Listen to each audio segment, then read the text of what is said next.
Peace and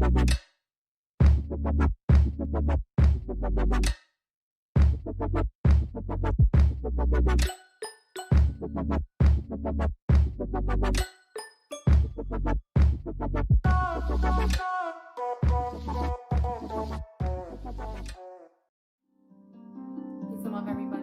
Alah, the Heartist here. We're going to start off with one of my songs. It's called Heart Colors.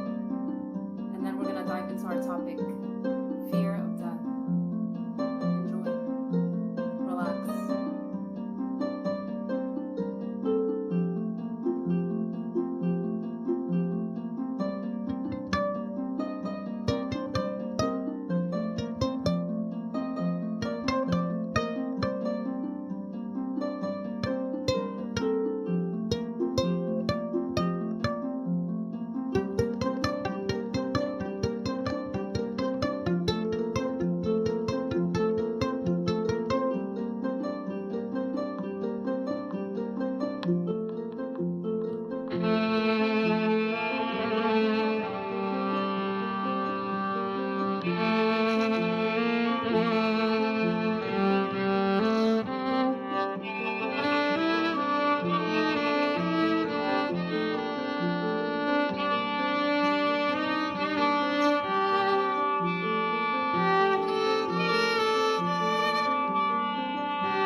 I love how the colors move inside my heart. My heart. Keep on moving higher and higher, my love. My love. I love how the colors move inside my heart. My heart. Keep on moving higher and higher, my love. My love.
So, thank you for listening and thanks for tuning in. I'm so happy to be on here with my second show, Vibin and Thrivin, with Raise Karma. You guys, it's been such an awesome journey with them. They've been so helpful and supporting for me as a musician, and really just getting all this amazing content that we have to share as musicians out to you.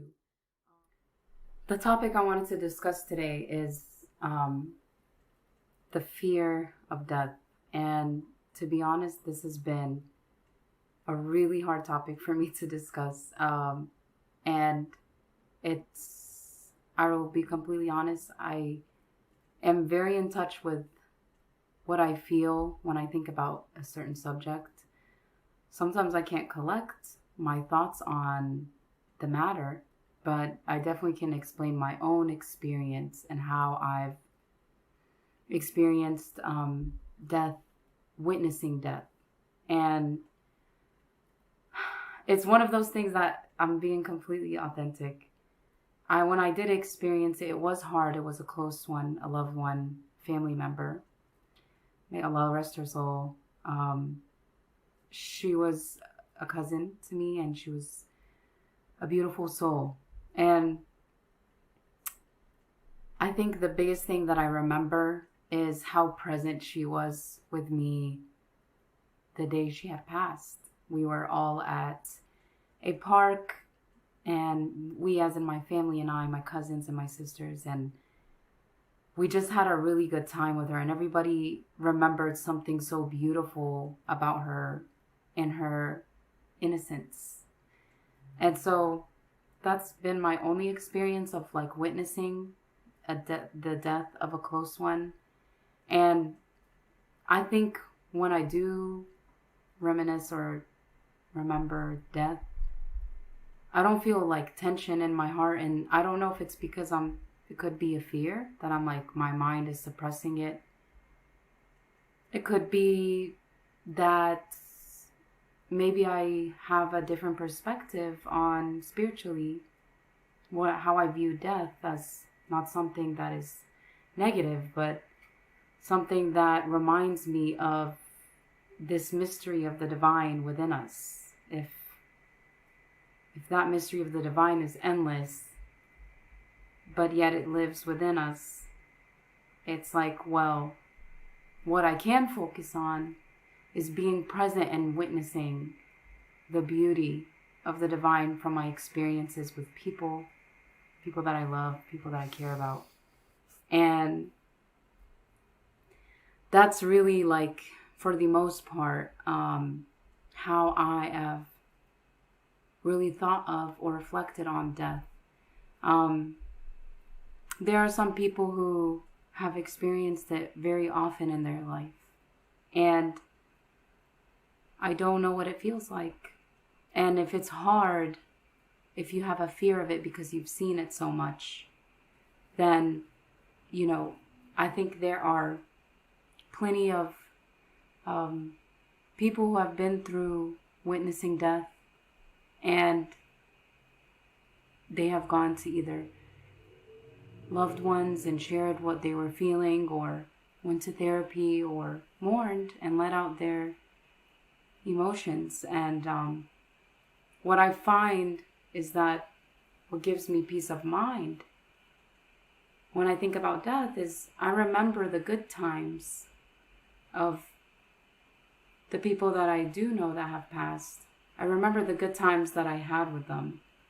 And usually that erases the pain and almost gives me like a hopefulness for transitioning, if when and where that will happen.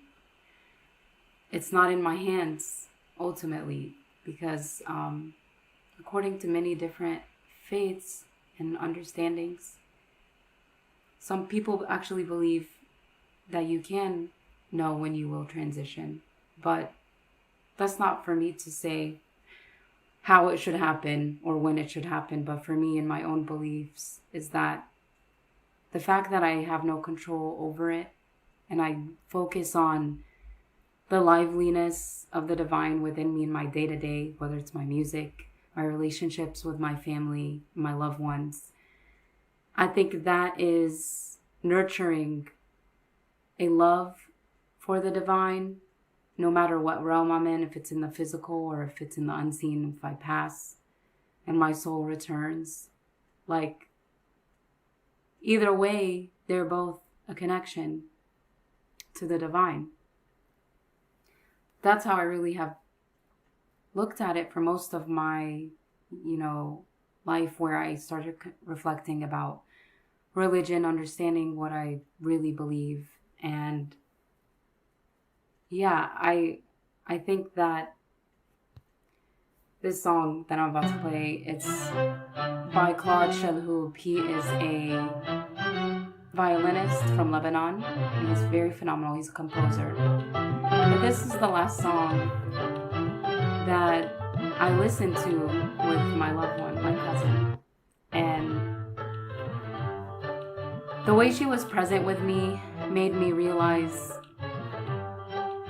every moment, as fleeting as it may be, can be so impactful. And the song is actually called Don't Wake Me Up.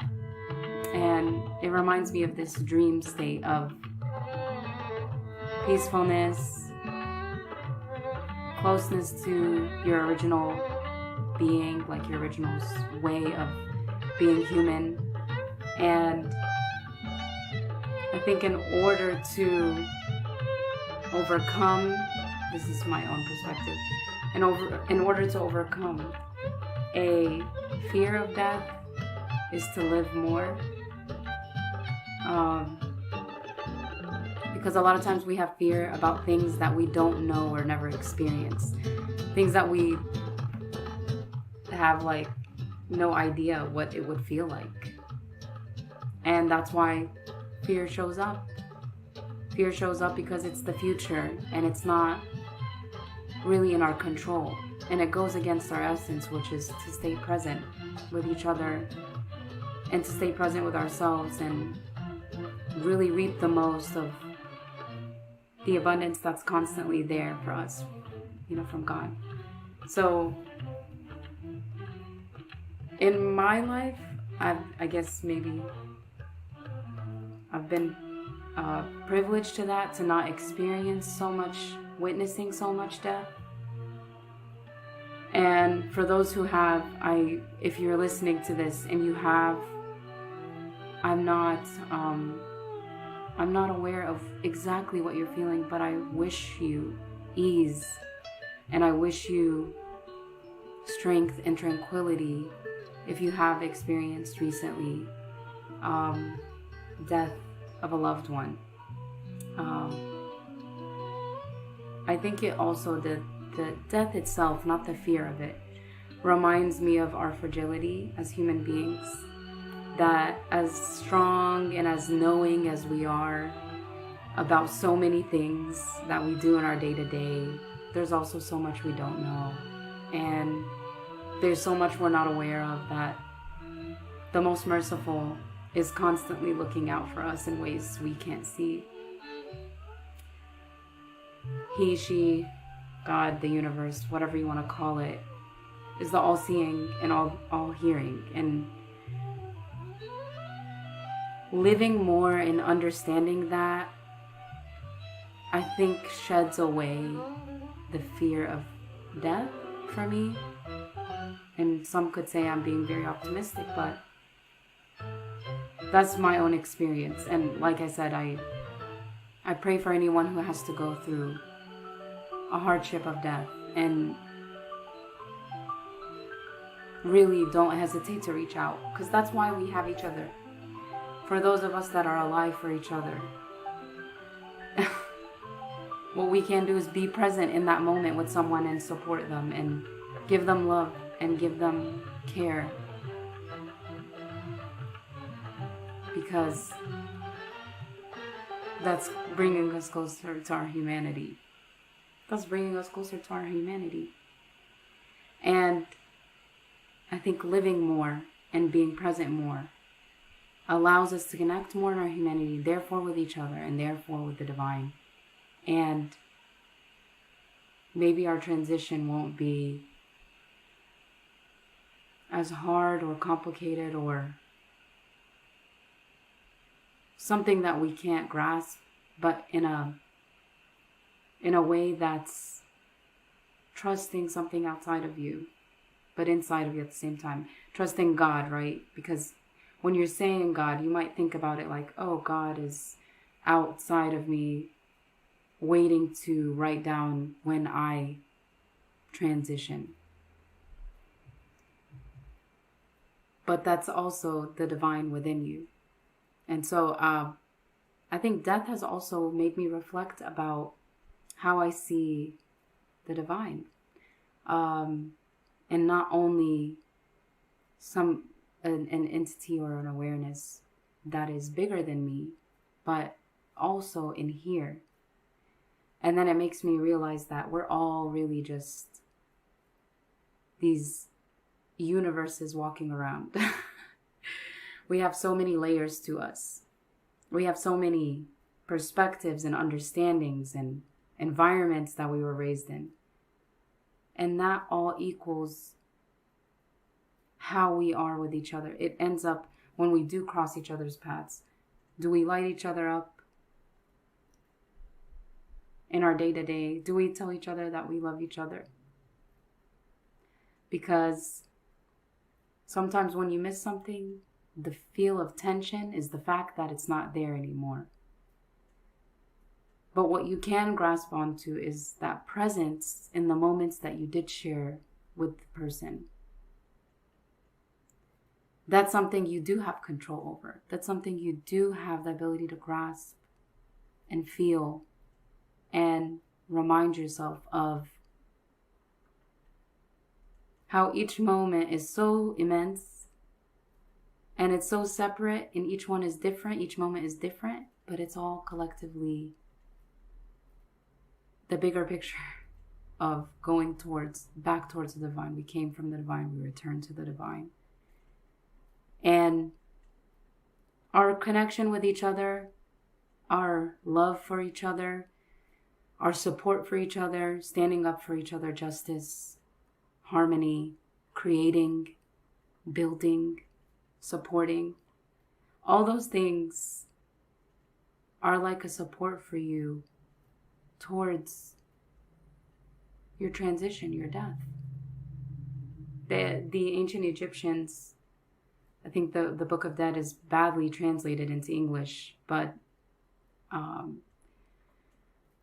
believe the correct translation is coming forth unto light, meaning coming forth unto light, meaning coming forth to a new world, coming forth to a new awareness, coming forth to a new place, going from seen to unseen. And when you go somewhere, don't you usually pack? You usually pack the things that you're going to need, which are, you gotta get your underwear, you gotta get your underwear, you gotta get your, deodorant, your soap. It's the same thing in this life that we live, I believe. In this life that we live, I feel that our actions and our presence with each other are the packing that we take with us when we move to the next realm, when we transition, when we die, whatever you want to call it. And I believe that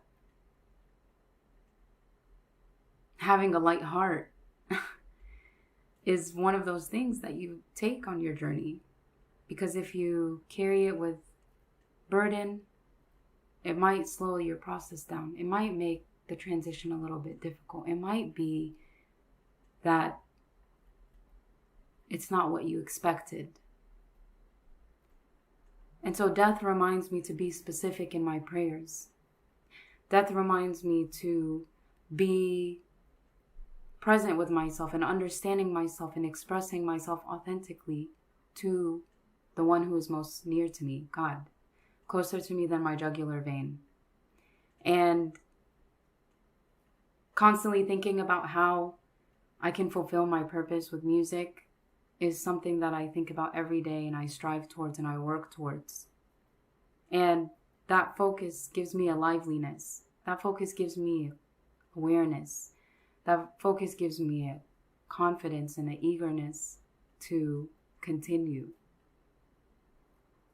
And so some people say that, you never know how it'll happen. This is true for most people, but I will say that as much as there's no control, God gives us the universe gives us the opportunity to build up what we want up until that point. And that's really something that I do not hesitate to continue thinking like that and feeling that and believing that in my journey. And so I'm happy I came on here and I'm happy you guys tuned in. I know that there wasn't that much music like how I usually have in the background, but I wanted to share my song Heart Colors because that song reminded me of the liveliness of the current moment and awareness that as much as I'm so alive, in a second I can also be so alive in another realm with the most divine. And that transition between those worlds, I don't know what it will be like because I haven't experienced it. But what I can experience is today and now. And yeah, I'm super grateful for, the upbringing that I have with my family. And they're allowing for me to really explore and understand my connection to the divine so that I can have this conversation with myself and with others, and also be very present with people that have not had the same experience, and listening and feeling with them and listening to their perspectives and listening to the stories that they have to share in regards to death, in regards to the hardship that they experienced with it.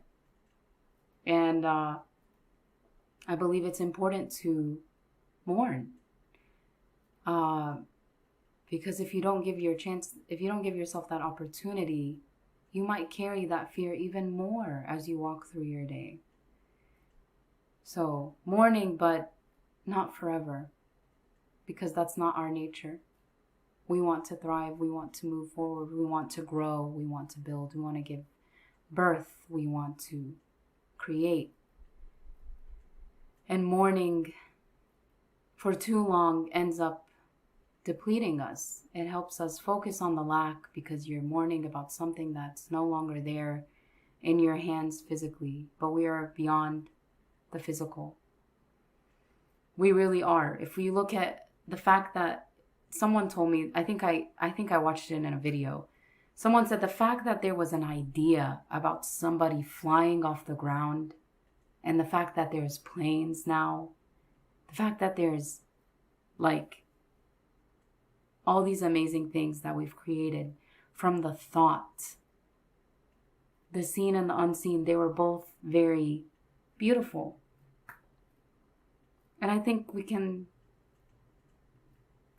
I can look at death at that way, like in that perspective, is that just like birth is beautiful, death is beautiful, because they both have an intersection or a connection with the divine, because it is from he, she universe. From that source we come, from that source we return to, that balance, that infinity sign. And I'm super grateful for coming on here with Raise Karma, and I really appreciate you all tuning in. I'm actually gonna share with you all a song of mine that has been something I've been working on. And it is my song Waiting. And the reason why I wanted to share this song is because this has helped me not only think about the relationship between me and what I would like with a loved one and my connection with a loved one, but more importantly, how I would want to connect to the Most High within them. And it's called Waiting. And I really hope that you guys enjoy this song. It's going to be in my EP release in August, God willing. Stay tuned for that. But enjoy, and thanks again, Raise Karma, for the opportunity.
in the name of love, light, and all things lovely. Welcome. It is a pleasure to have you here with me on Raise Karma's second episode entitled Embracing Life.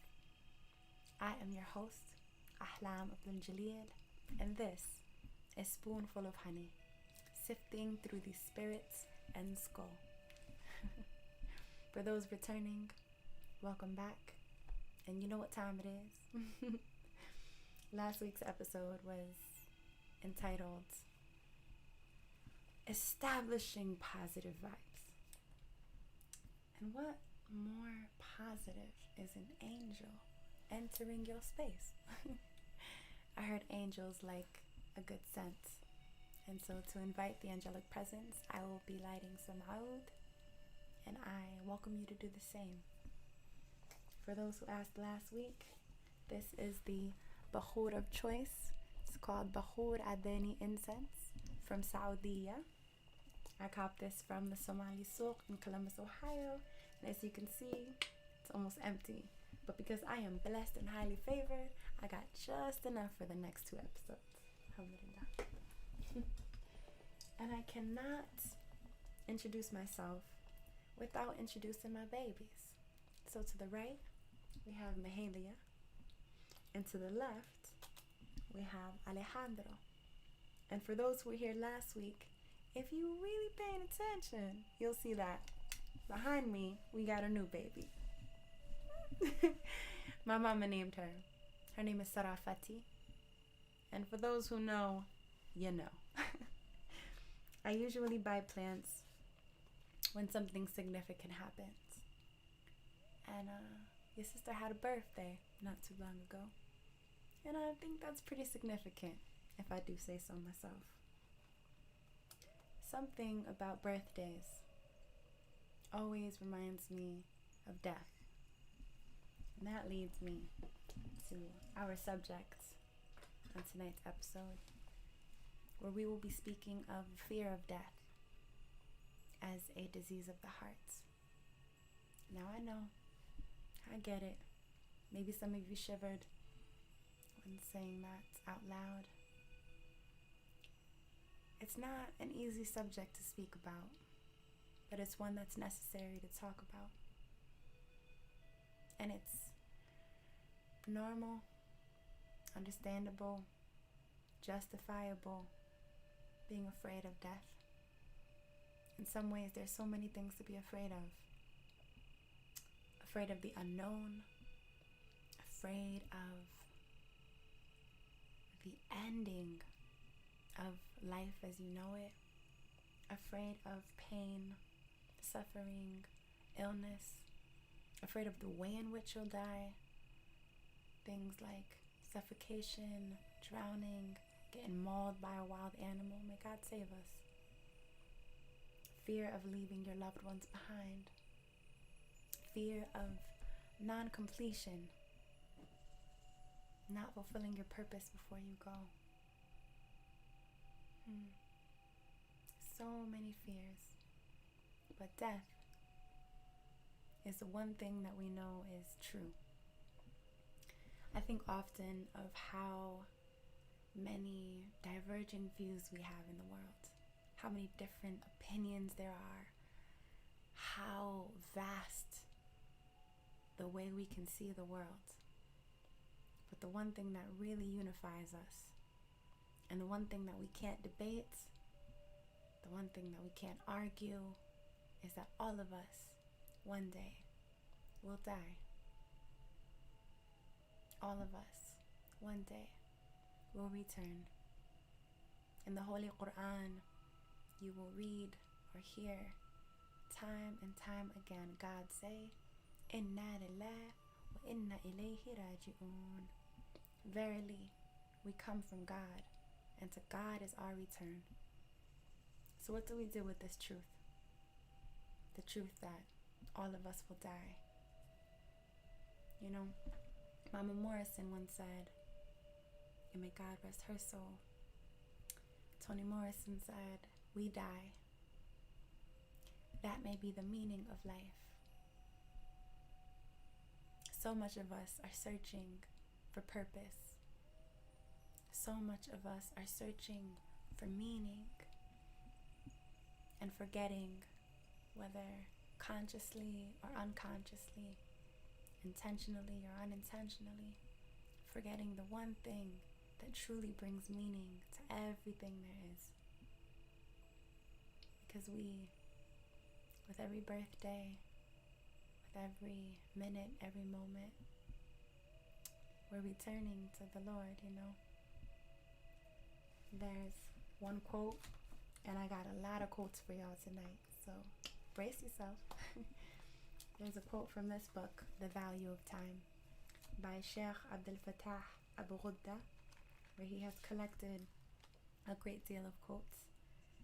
And this one is by Al-Hasan al-Basri, may Allah be pleased with him, wherein which he says, "O son of Adam, you are but days, such that with every day that goes by, part of you departs with it." And Amir Suleiman has this quote in one of my favorite songs of his, where he says, every breath breathed is a breath. Every breath breathed is a breath in a step that much closer to death. We all been scared of death. Yeah, we all been scared of death, right? So like, yeah, every breath breathed is a breath that's a step that much closer to death, you know? Whew. I think of death often. I was conditioned to, by way of my spiritual tradition and my own family, because of my mother especially. Imagine this. You're a teenager trying to enjoy your youth, and you tell your mom, "Hoya, I'm about to take the bus to the mall," or "I'm about to go to the movies," or "I'm about to go to my friend's house." And she responds, "Qabar yar bakusugaya wada manesa qabar yar ayatagesa." A small grave is waiting for you. You're gonna die. A small grave is where you're headed. And I would be like, "Mama, I'm just trying to go to the movies." And she would be like, "No, you're on your way to your grave." I was like, I'm just trying to have a good time. And there's something to be said about that, you know. The Prophet Muhammad, peace be upon him, he referred to death as the destroyer of pleasures. And I believe that Islam is the religion of the reminder of death. Our brother Azzah Tarsin, in his Being Muslim, a practical guide book, says, Prophet Muhammad, upon him and his family be peace, encouraged his followers to remember their mortality often, for in it lies the greatest clarifier of perspective. In essence, remembering death corrects one's loss of perspective, and with that, the loss of one's sense of appropriate priorities in life. When you think about death, it makes you think about the time that you have. I read a quote once that said, "The problem is you think you have time." We don't know. And maybe that's why we fear death. Because with death, there is no control. And I know some people attempt to have control over it. But how many people have even attempted to take their own lives and are still living? Because ultimately it is God who decides when you return to Him and how you return to Him. And we ask for a beautiful end, a beautiful ending. And the way to make a beautiful ending is to live a beautiful life. For us to be mindful of every instant we're living. For us to have awareness that at any moment, and even in this moment, the angel of death can find me and call me back to God. So the question I ask you is, how does death inform your living? How does death inform your living? Does it inform your living? Or have you deluded yourself? Have you dismissed death's reminder knocking on your door? And if you have, what a great disservice to your own soul. What a great disservice to your heart. For the heart lives off of and thrives off of the truth. And death is the truth that none of us can deny. It truly puts things into perspective. So when my mama reminds me that soon my body will be buried in the cemetery, it completely shapes the time that I spend with those friends of mine. Do I even want to go to the mall anymore? Do I even want to spend time with the people that I'm intending to? How better can I spend my time? Death gives us a sense of direction. You know? How many people have been told that they're going to die by way of a health complication? You have cancer. You only have 6 weeks to live, for example. And we know time and time again that moment that they're told, hey, you don't got that long left, everything changes for them. Every moment matters to them. Everything that they do becomes meticulous. Your relationships, where you want to go, what you want to see, what you want to say, all the things that you may regret, you want to ensure that you can rectify. But we don't need someone to tell us that we're sick to remind us to change our lives or to show up in the truth, because we're being told every day. Every day. Don't we know that every second someone is returning to God? Right now, and again, and again, and again, someone is being called. Malak al-Maut, the angel of death, has a list of names. And he has every name of every living person on it. And we don't know where we are on that list. But what we do know is what God tells us. And that is, in chapter 3, verse 185, Allah says, every soul shall taste death. This isn't some exclusive experience that happens to but a few. Every one of us. There's something I want to share with you from one of my favorite books, Living and Dying with Grace, which is a collection of counsels by Hazrat Ali, who was the cousin of the Prophet Muhammad, peace be upon him, the son-in-law. And can we say that he was amongst the first to accept Islam? Holla. So he knows a thing or two about the truth. Okay. Once, Hazrat Ali was following a funeral procession when he heard someone laugh. Hazrat Ali said, as if death in this world were ordained only for others. As if justice in this world were obligatory only on others. As if those we see dying will return to us before long.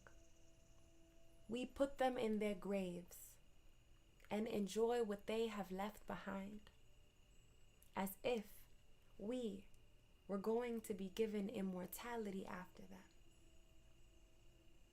No.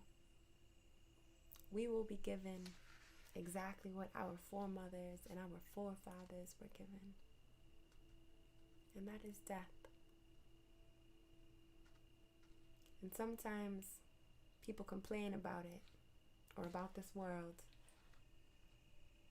And it says once, when he heard someone finding fault with the world, Hazrat Ali said, "O you who revile the world, blinded by its deceit, duped by its falsehood, do you rebuke the world after having been deluded by it?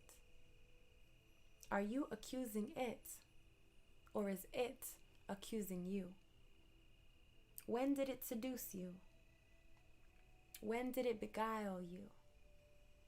Was it by the battlegrounds where your fathers wrought, or the couches of your mothers under the ground? How much have you kept busy seeing to their needs? And how much have you personally nursed them in illness? You seek a remedy for them and consult doctors for them. On the morrow, your treatment will fail to benefit them. Your lament of no use to them. Your solicitude of no avail to any of them. Your wish has not been granted, and your power cannot defend them. The world has given you thereby an example of what will happen to you, showing you your death by means of the death of another. In fact, the world is an abode of truth for one who is truthful with it. Come on. An abode of well-being for one who understands it. It is an abode of riches for one who learns from it, and an abode of counsel for one who takes a warning from it.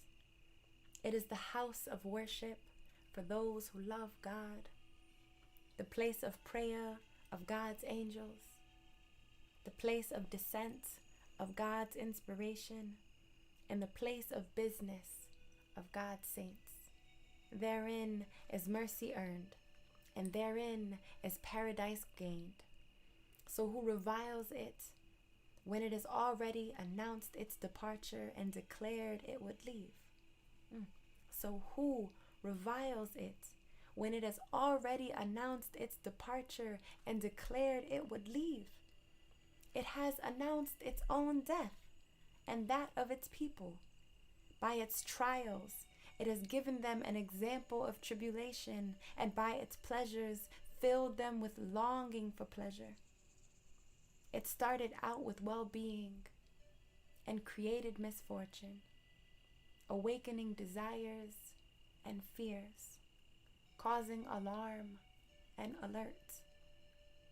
So some people revile it on a morning of remorse, while others will praise it on the day of resurrection. For the world reminded them, and they bore it in mind, and it spoke to them, and they verified what it said, and it cautioned them, and they took the warning. Allahu Akbar. Life has all the answers you're looking for.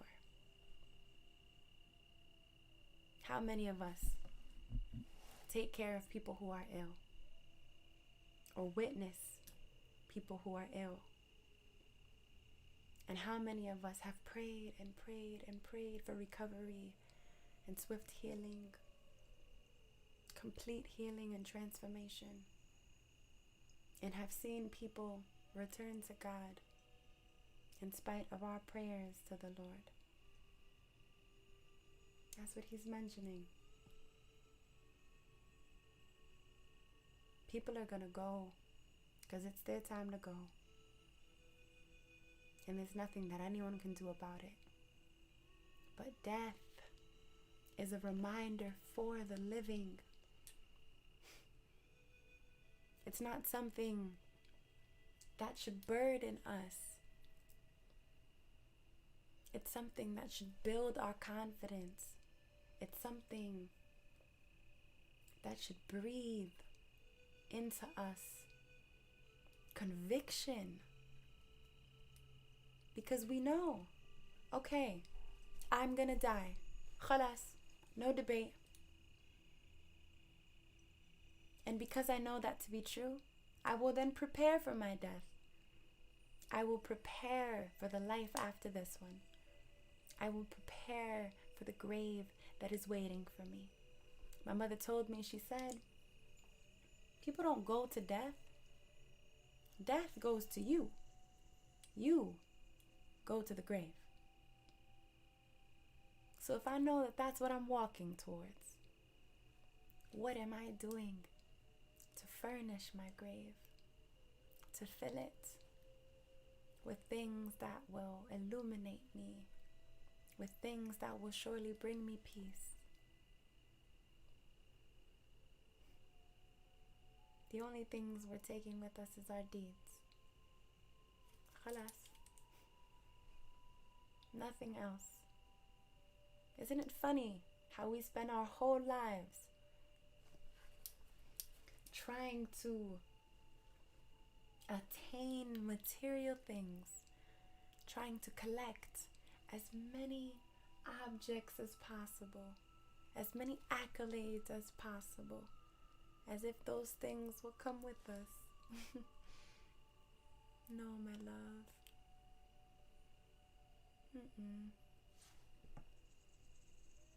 It's what you do here that will follow you. So okay. So let us love then.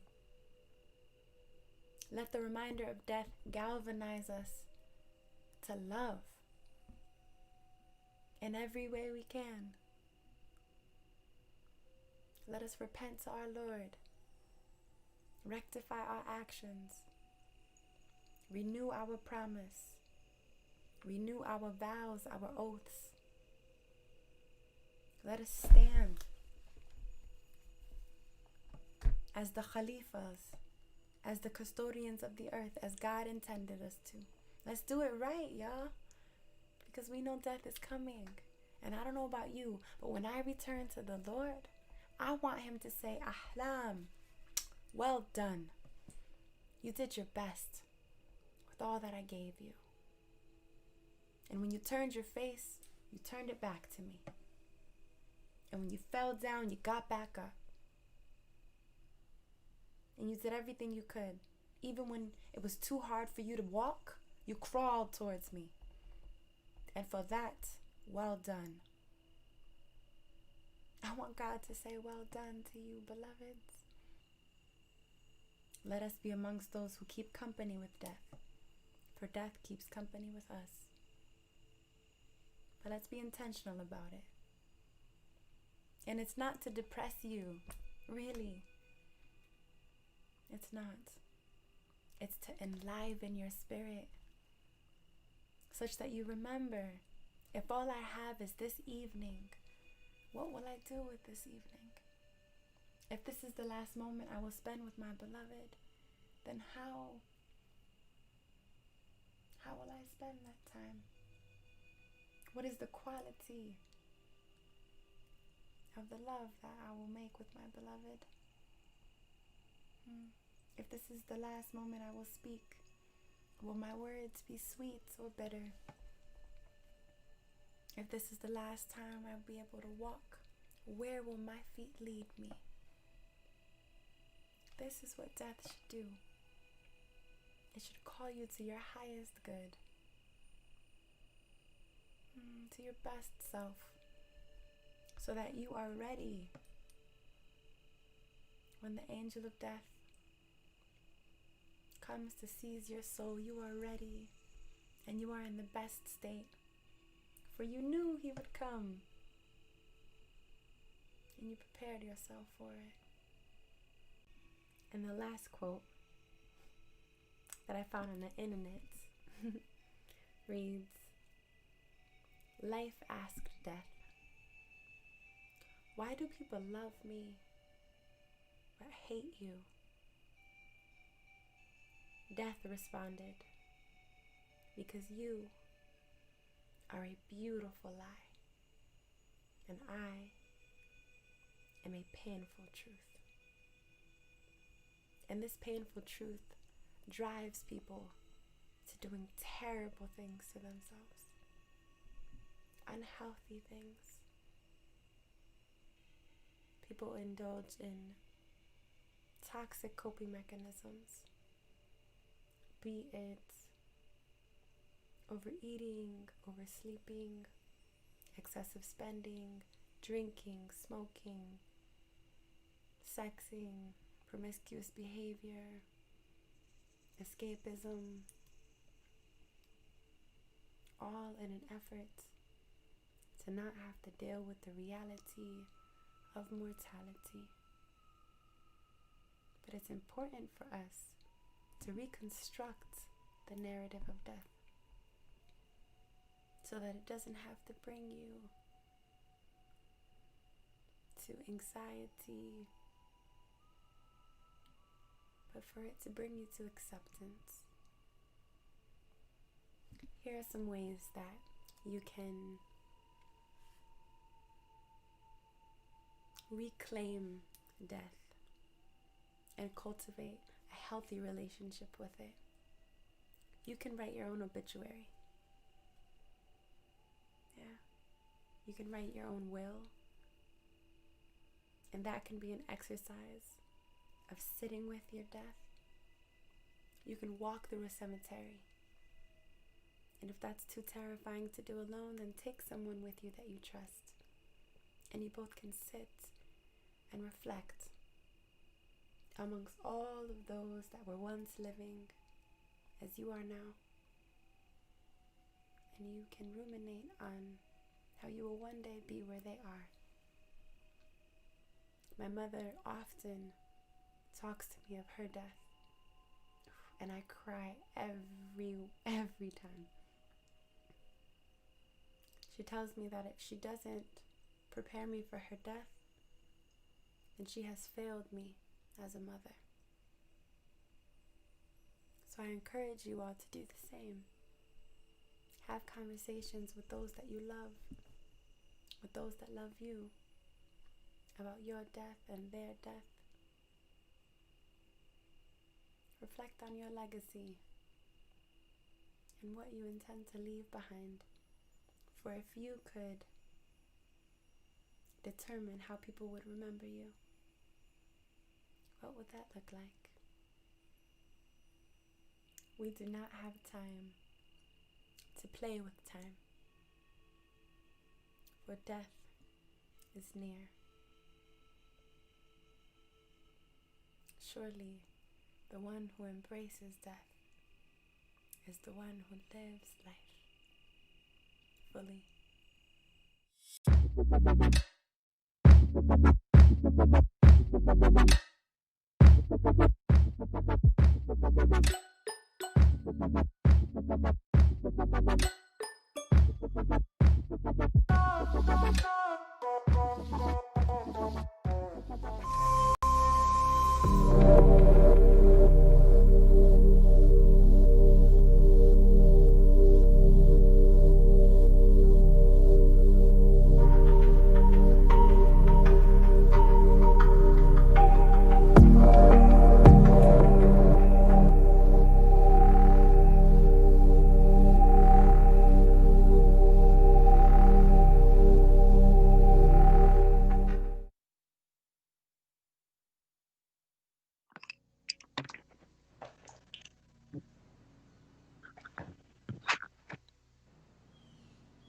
Hi, this is Muhammad Ali. Assalamu alaikum. We are on Congregate Live. This is season 2.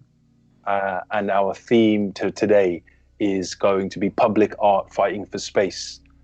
For those who have joined in for the first time, we have been running for a number of weeks now, well, a couple of months actually now, over the lockdown period. And this platform really is, like the rest of the world, turning to live streaming and Zoom for us to kind of connect and share and exchange ideas and thoughts and make sense of the kind of crazy, unprecedented kind of time we've been through and the kind of situations that have kind of unfolded. The Corona period where, you know, we've been sitting in our homes and trying to make sense of things. And we've had various themes every month as creatives, as academics, as activists, and gathered them from around the world. And quite literally, we've had guests from different places, from Australia, from the US, you know, across Europe. We've even had doctors on the front line, kind of in our stream, kind of conversing with creative and artists, you know, all in the same space, sharing. So we've been very passionate about continuing our live streaming and bringing something a little bit fresh, because, you know, I think everybody can relate to this kind of Zoom gloom that we're all experiencing, of where we kind of just sitting there, you know, looking at images of one another, and, you know, there's not much more to it beyond that. You know, it's great to get our feelings out, but actually creatively express. And quite literally, we've had artists performing, sharing pieces, drawing even. I've been drawing on my iPad at times. I've got my Apple Pencil here, my iPad, which you'll be able to see on the screen shortly. But we've really enjoyed kind of sharing over the past few months. So we've always attempted to kind of cover hard-hitting topics that are relevant, that are, you know, almost the elephant in the room, perhaps. And we're not shying away from these topics. You know, we've explored, of course, right in the midst of it, and we continue to do so, you know, Black Lives Matter and how it kind of, you know, grabbed the world's attention. You know, we've explored these topics, and we're continuing even in today's show. That is still kind of running through it as almost kind of a thread that is consistently there. You know, it's a problem that hasn't been going anywhere, and it's still continuing to do so, and trickles through into the other topics that we're exploring. So the topic we're exploring today is public art and fighting for space. I should share, really, I mean, we're kind of really off the, I'm going to introduce all the other guests shortly, and they will kind of explore, you know, share a little bit more about what we're exactly talking about there. But that's what we've got coming up. Before I introduce the guests, however, I'm going to just share that this live stream is supported by Raise Karma. You'll see that it's going out on the Raise Karma YouTube channel, who are our partners behind this. It's kind of they describe it as a virtual art installation. So over the coming month, our show is part of many other shows with other artists from around the globe, and we are kind of one of those shows. Basically, it goes out on Soul City Arts, our organization, our community arts organization based in Birmingham. Is the people behind this. It's where I'm an artistic director, and of course we have the University of Warwick and James Hodkinson, who's in this conversation, who are also the key partners who are supporting this season. So I'm going to hand over now to introduce actually. First of all, we've got James from University of Warwick. Good morning. I'm speaking to you live from Melbourne, so it's a bit dark outside here, but it's great to be connected again. Looking forward to a cool conversation.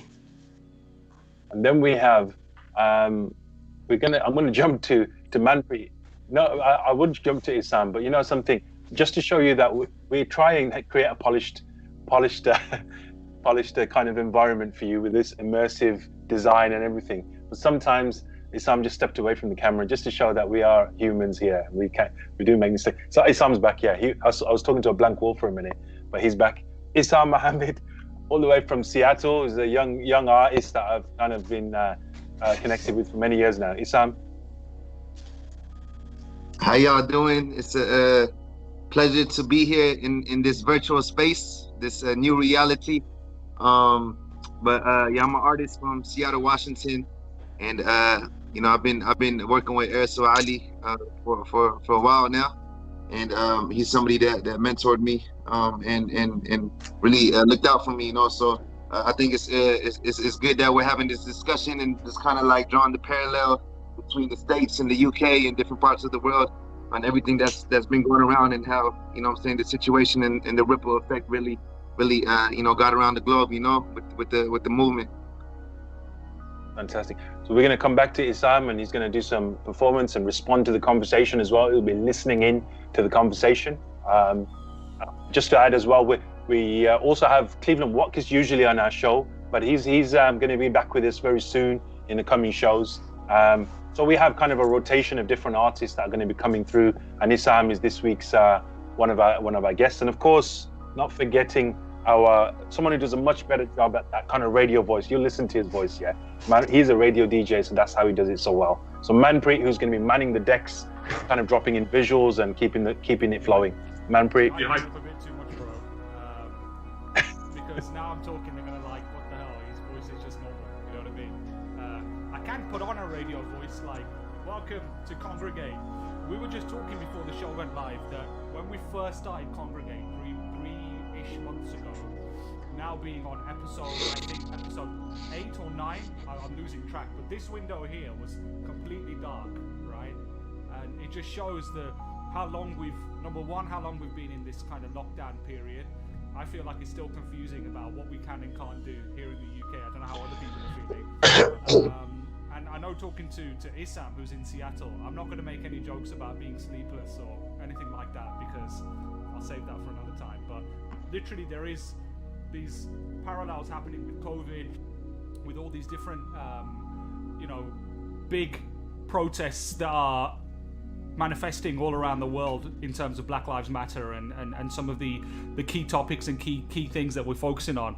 And in this particular episode, talking about public art and how we as individuals can claim our own art space, but also the tension between that. So I'm really excited about today's show, and really excited to be having this discussion once again.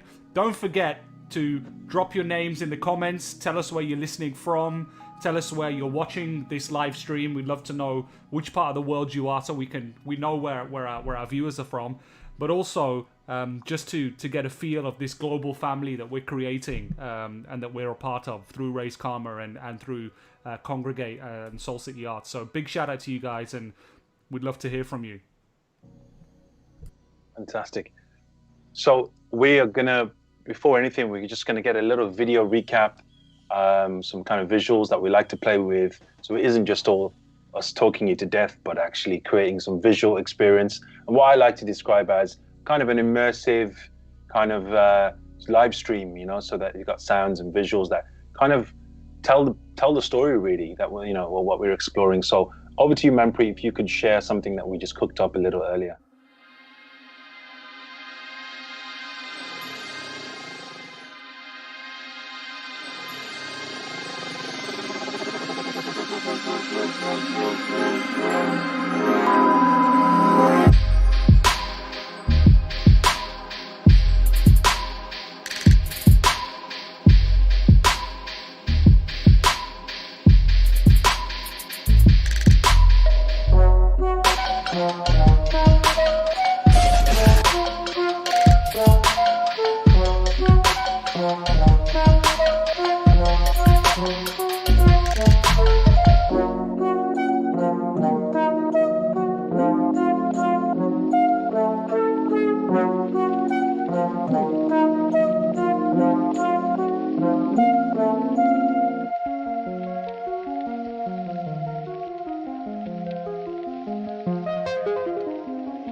So good morning again from Melbourne. My name is James Hodkinson. It's good to be part of this discussion again.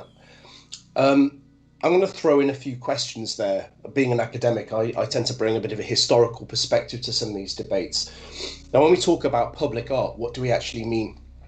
I mean, there's two real things that, in terms of the people who are here today, might think about when we talk about public art. On the one hand, we've got the whole legacy of statues and monuments in public places, which have become contested. Yeah, they've become things that people are arguing about.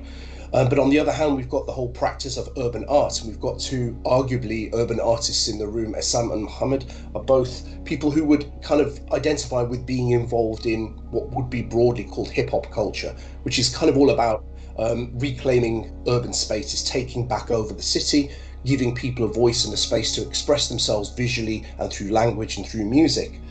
So today's episode is going to kind of pivot backwards and forwards between those two things.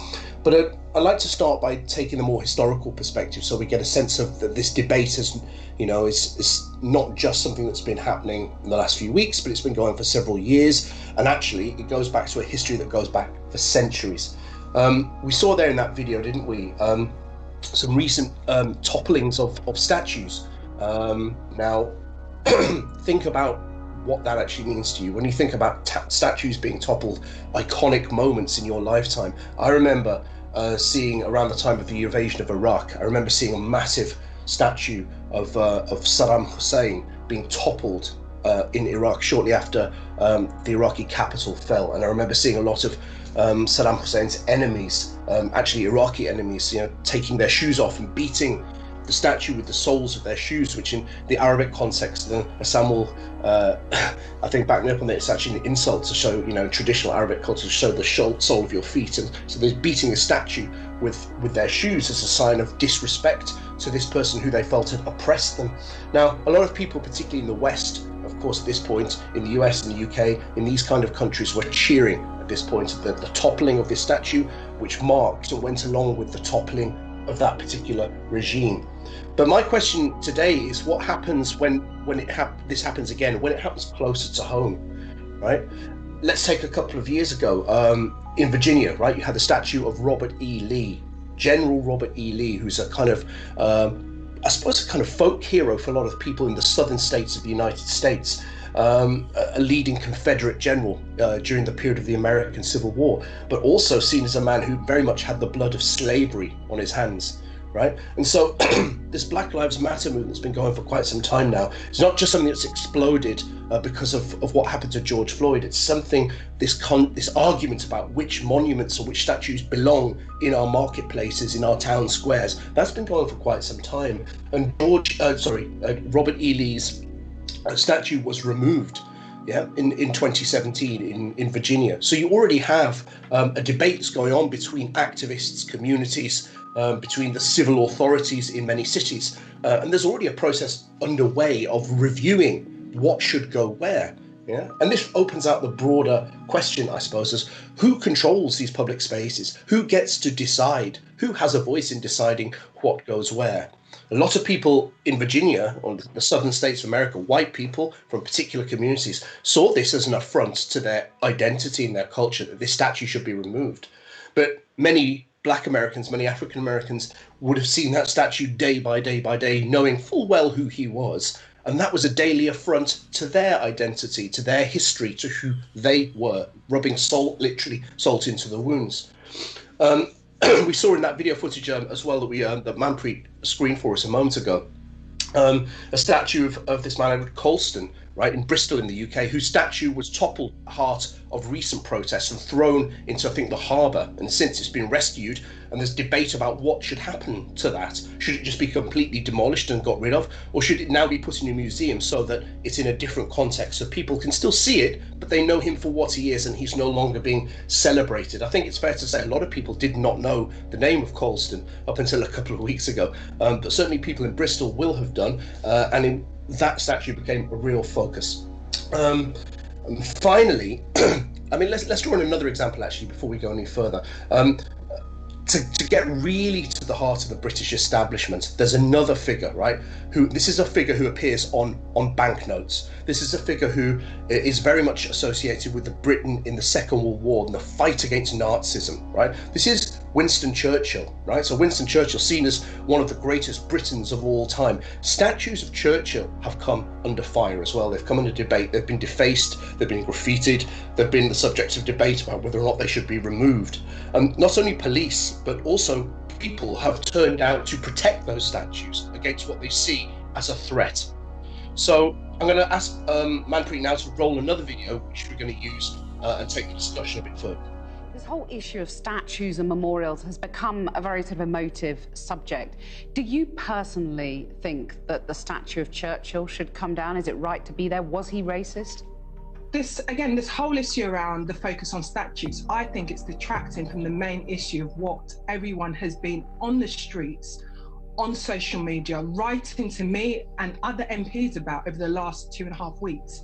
It's about people demanding a big open conversation about some of the structural inequality and racism that unfortunately still exists in our society.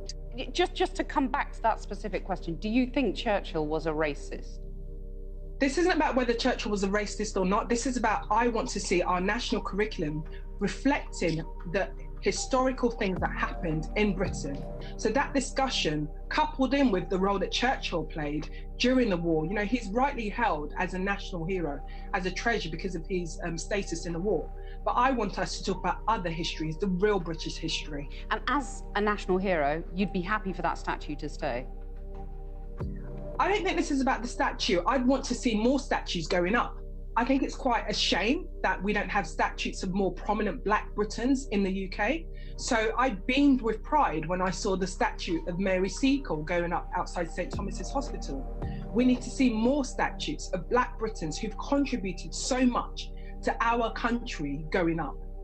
There was a really striking image this weekend of Patrick Hutchinson, a black guy carrying a white protester to safety on his shoulders. We spoke to Patrick and he said that he wanted equality for all of us. He wants things to be fair for his children and his grandchildren. I just wonder what your view of that image was. I think it was such a powerful image.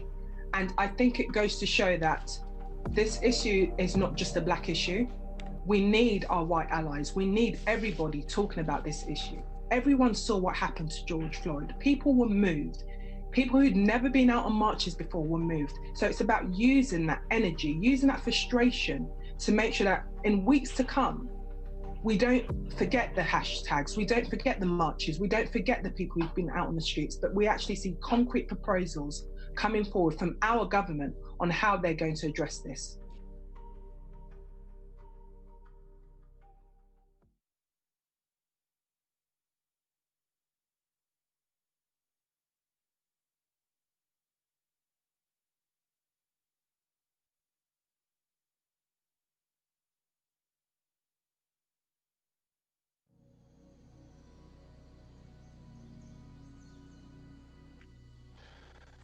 Okay, so there's a bit of a montage of some recent television news footage that the guys put together here in our creative team. And at the heart of that particular feature was a British politician called Florence Eshelomey, who's an MP, a Member of Parliament for the Vauxhall ward in London constituency. And she was really getting involved in quite a heated debate there about precisely Churchill, who I said is this quite patriotic figure in British culture.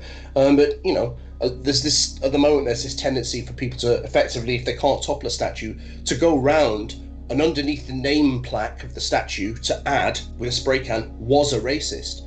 Yeah, and so, you know, Churchill's quite well known for having said really negative things about African people, really negative things about Indian people from the Indian subcontinent, as well as being this great British war hero, as it were, this war leader. So he's quite an ambivalent figure in many ways. And the debate was going on there was about whether or not he should be memorialised. How should he be memorialised? Should he be there at all?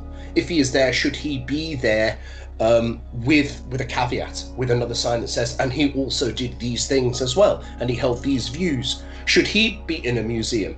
And more importantly, should he be there to the exclusion of statues of a more diverse British public? So is the question perhaps not so much whether or not we need traditional statues there to these effectively white men? Is the question, do we just need more statues of people from diverse backgrounds?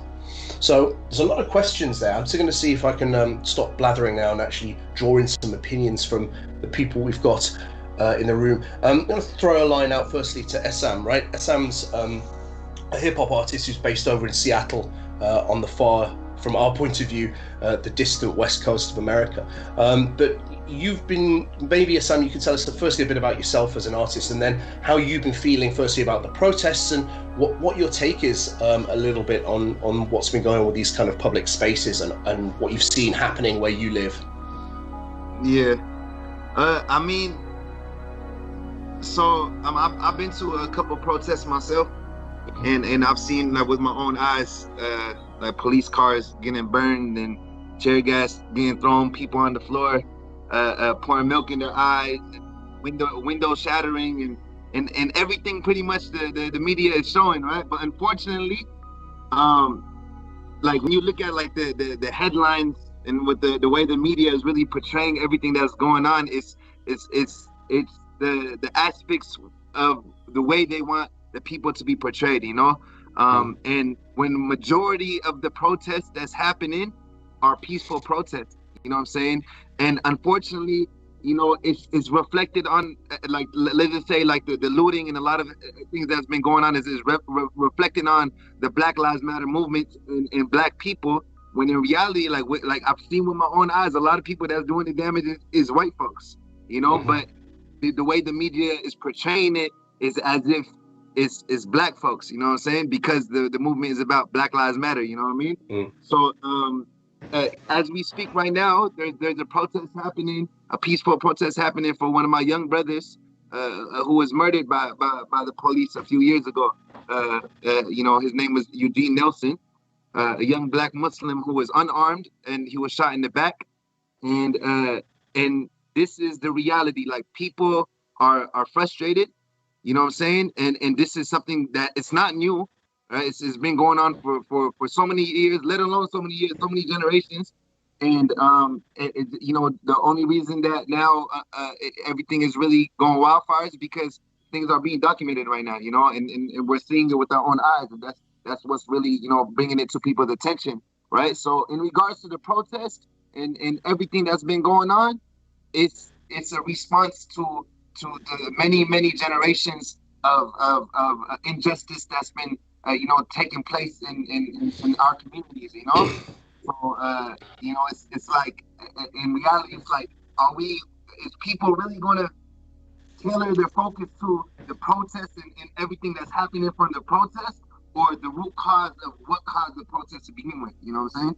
Yeah, absolutely. And I guess at the heart of the process as well is how represented a particular community feels. If you feel not represented or misrepresented by the media, then anger will grow.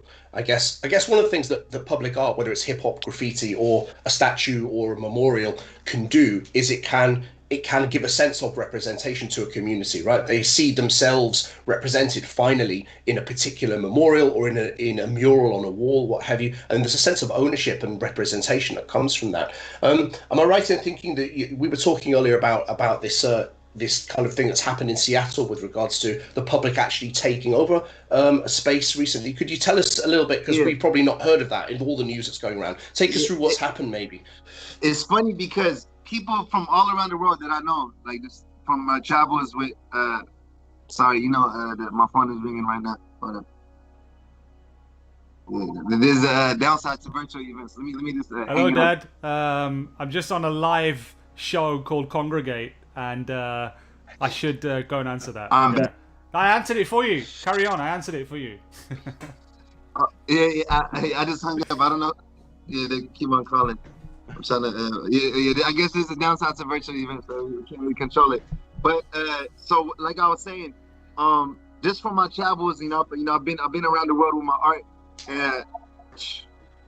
Hold on, my fault, man.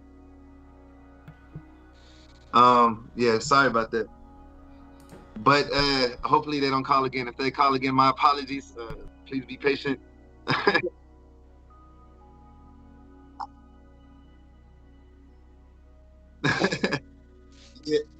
Yeah.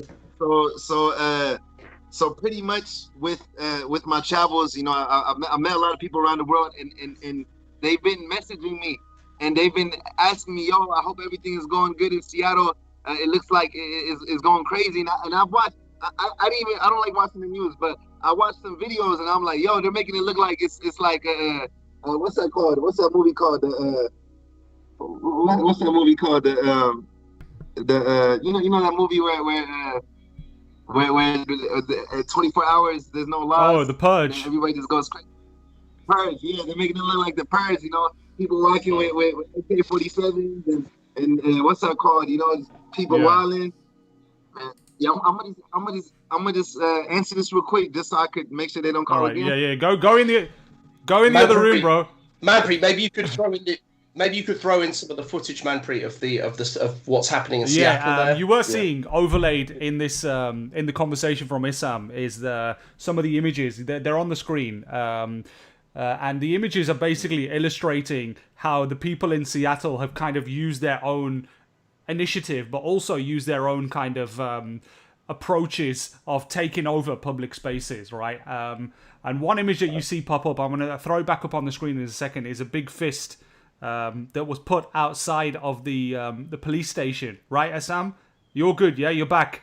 Yeah, so I'm back now. Sorry about that, but so pretty much, so this area, the CHOP, which stands for Capitol Hill Occupied Protest, is actually where I went to college, and it's like 10 minutes away from my house, right?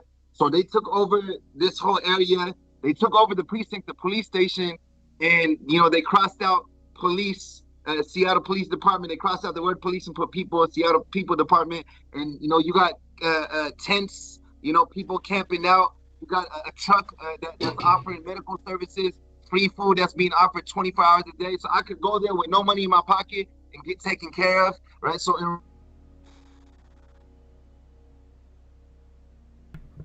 looks like we might. I think Asam's been doing some really, really good technical issues with us today. I like that. She's really pushing us. I keep on hearing stuff. Did you get your phone? Did you get a phone call on your phone now? Because you're gonna get done.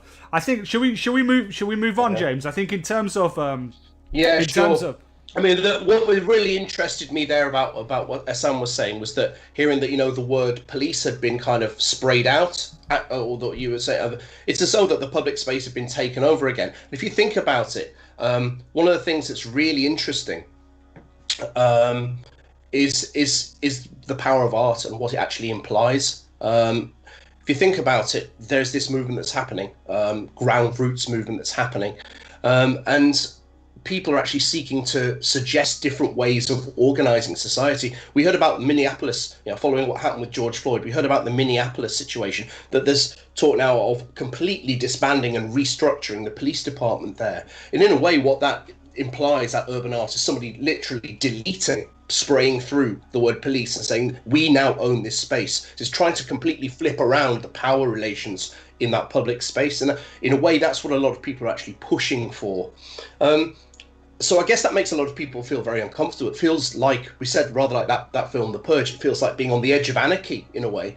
Yeah, because at the end of the day, that's what a lot of people are afraid of. They're afraid not so much of other people coming involved, but of there being complete breakdown of any kind of sense of law and order in our cities. And it makes people uncomfortable. I mean, just to maybe mention one final historical name drop before we move on, the figure as well, who's often associated in many cultures, is associated is Mahatma Gandhi, right? So from the Indian point of view, this is a figure who's, as a pacifist, as a freedom fighter for the Indian subcontinent, he's quoted by people all around the world as being this iconic figure. But of course, there's people who always raise the issue that he had his own prejudices and his own views, right? So you see this iconic figure that I know, for example, Muhammad's painted a stencil of Gandhi, which is, I've seen it around in his studio and what have you. It's an iconic figure, and he, like Churchill, in a way, and you would never maybe think of bringing those two people together, he has had statues to him defaced in parts of America, in parts of Africa. Yeah, Gandhi, his name crossed out, was a racist, sprayed under his statue. So the idea is that our public spaces are dynamic, right? We all want a voice, and at some point, without going down the alleyway of anarchy, effectively, at some point, somebody is going to be upset and somebody is going to be uncomfortable. Maybe that's the point with urban art, right? And really now we're kind of segueing into what counts as art. If our public spaces are frozen in time with monuments to the 19th century, what does that actually say about us today? And is the way forward to find ways of challenging that? Maybe that's what urban art is there for. Maybe it's going to make people feel uncomfortable for a while, but maybe that's where we are right now. Indeed. It is interesting, isn't it? Like, what is it? What do these pre, like, I think the Edward Colston statue was from the 1600s, right? Oh. Well, he was born at least in the 1600s, and what he represented was merchant trade, but also the North Atlantic slave trade movement that happened, and rightfully so. Are we exalting these types of figures and saying these are the people, these are the barons, and these are the people of industry that we should be aspiring to be like? But then people are like, you know what, these people do not represent the world that we live in today. So there's a bit of a tension between what do we understand as these people who were made statues of, they turned them into statues, but what do we make of them as actual figureheads in society, because they're no longer here, they can't defend themselves, but at the same time, what did they represent? A lot of them did represent divisive figures, especially even Gandhi, from a Sikh perspective. I don't claim to speak for Sikhs, I don't claim to speak for a nation of people, but from what I understand of it is he was actually quite divisive in India as a person between different communities, different religions. So where are we placing these figures in terms of our own kind of moral absolutism? Do we say that they have to be perfect people, or if they've got a checkered history, do they need to go? And then that's the kind of the debate what we're having, right?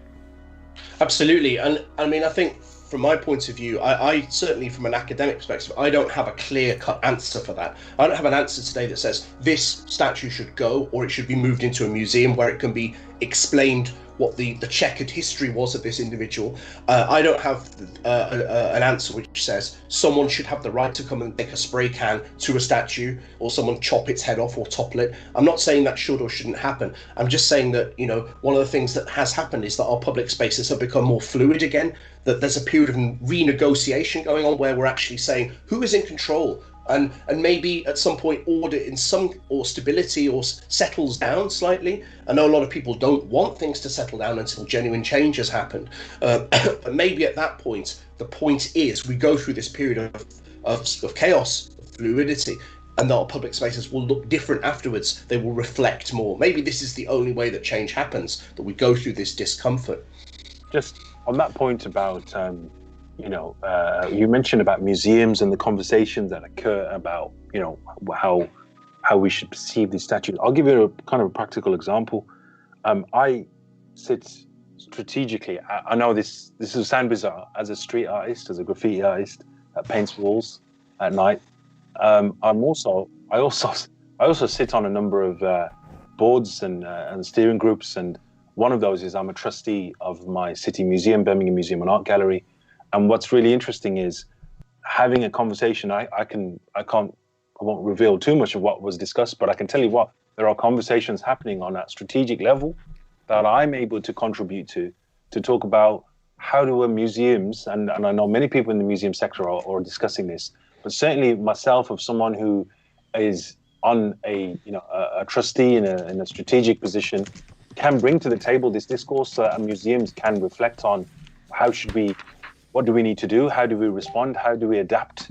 So I'd say, just like how we saw in the earlier news clip about opening up that discourse, the great thing about this is that we are able to, ask we have to adapt, and people are looking at that now, and that's people of all color.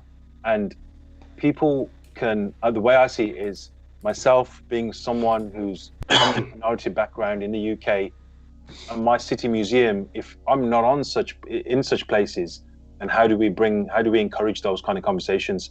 That is something I'd say is so necessary, that we must engage on different levels. I'm a big advocate of minority communities being represented, at museums, at theaters, and being on boards and becoming trustees of big institutions, so that we can make that change on that level. Indeed. I want to just go to the comments quickly and just see what people are saying regarding the discussion. I mean, it's an interesting discussion because we're hearing and we're seeing things happening in the news, like the Edward Colston thing. I think the video that we showed at the start of his kind of statue was completely desecrated, right? His face was sprayed red. He was pulled down. He was literally rolled across the street and then thrown into the harbor, right? So it evokes different feelings and different emotions when we see these things. Some people, like James said, are disgusted and they're coming out to protest against it. And some people have an opinion of what these statues represent. Big shout out to Rashid, who's saying statues are only a branch of the pride taken from the British Empire's history. They've never apologized for many atrocities that have happened. Maybe we should call for that apology to come. What do you make of that, James? Yeah, very much so. And I'm just looking at what Rashid says a bit further down the conversation thread when he says, in conflict resolution, without owning the wrong that has been done, true peace never comes. So there's this sense that before anything can settle down again, before we can say what the new order is and what our spaces will look like, the apology and the context need to come out. What has happened? What has been done to make that right? And not just, in a kind of cosmetic way, but how is the structure of society going to change? Yeah, where are the diverse voices in governments, in institutions to help advocate for that change before things settle down again and just go back to the way they were? There was a. It's interesting to hear. Sorry, James. Go on. Sorry. Yeah, I was just going to say it's interesting to work out what Muhammad was saying there, but where things belong. Because I've got I spent a lot of time in Germany. I've got a piece of the Berlin Wall, right? The Berlin Wall used to be a concrete reality going right down the middle of the city. It was graffitied to hell, and now chunks of it are actually in museums or in people's homes. So that was once an arrestable offence, to be spraying on that wall. And now that wall, in parts, is in a museum. Yeah, or on my shelf behind me, actually, a chunk of it. I own a bit of it, about the size of my fist. So it's interesting to say, isn't it, the journey that these artworks can go on, because at the moment, these things might be seen as damage, right?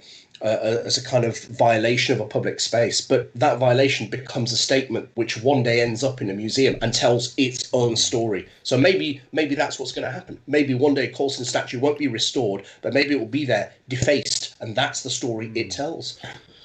That's interesting. And when you and this sorry about earlier, but my camera, everything is good now. Welcome back, bro. Welcome to the party, bro. I said, welcome back to the party, bro.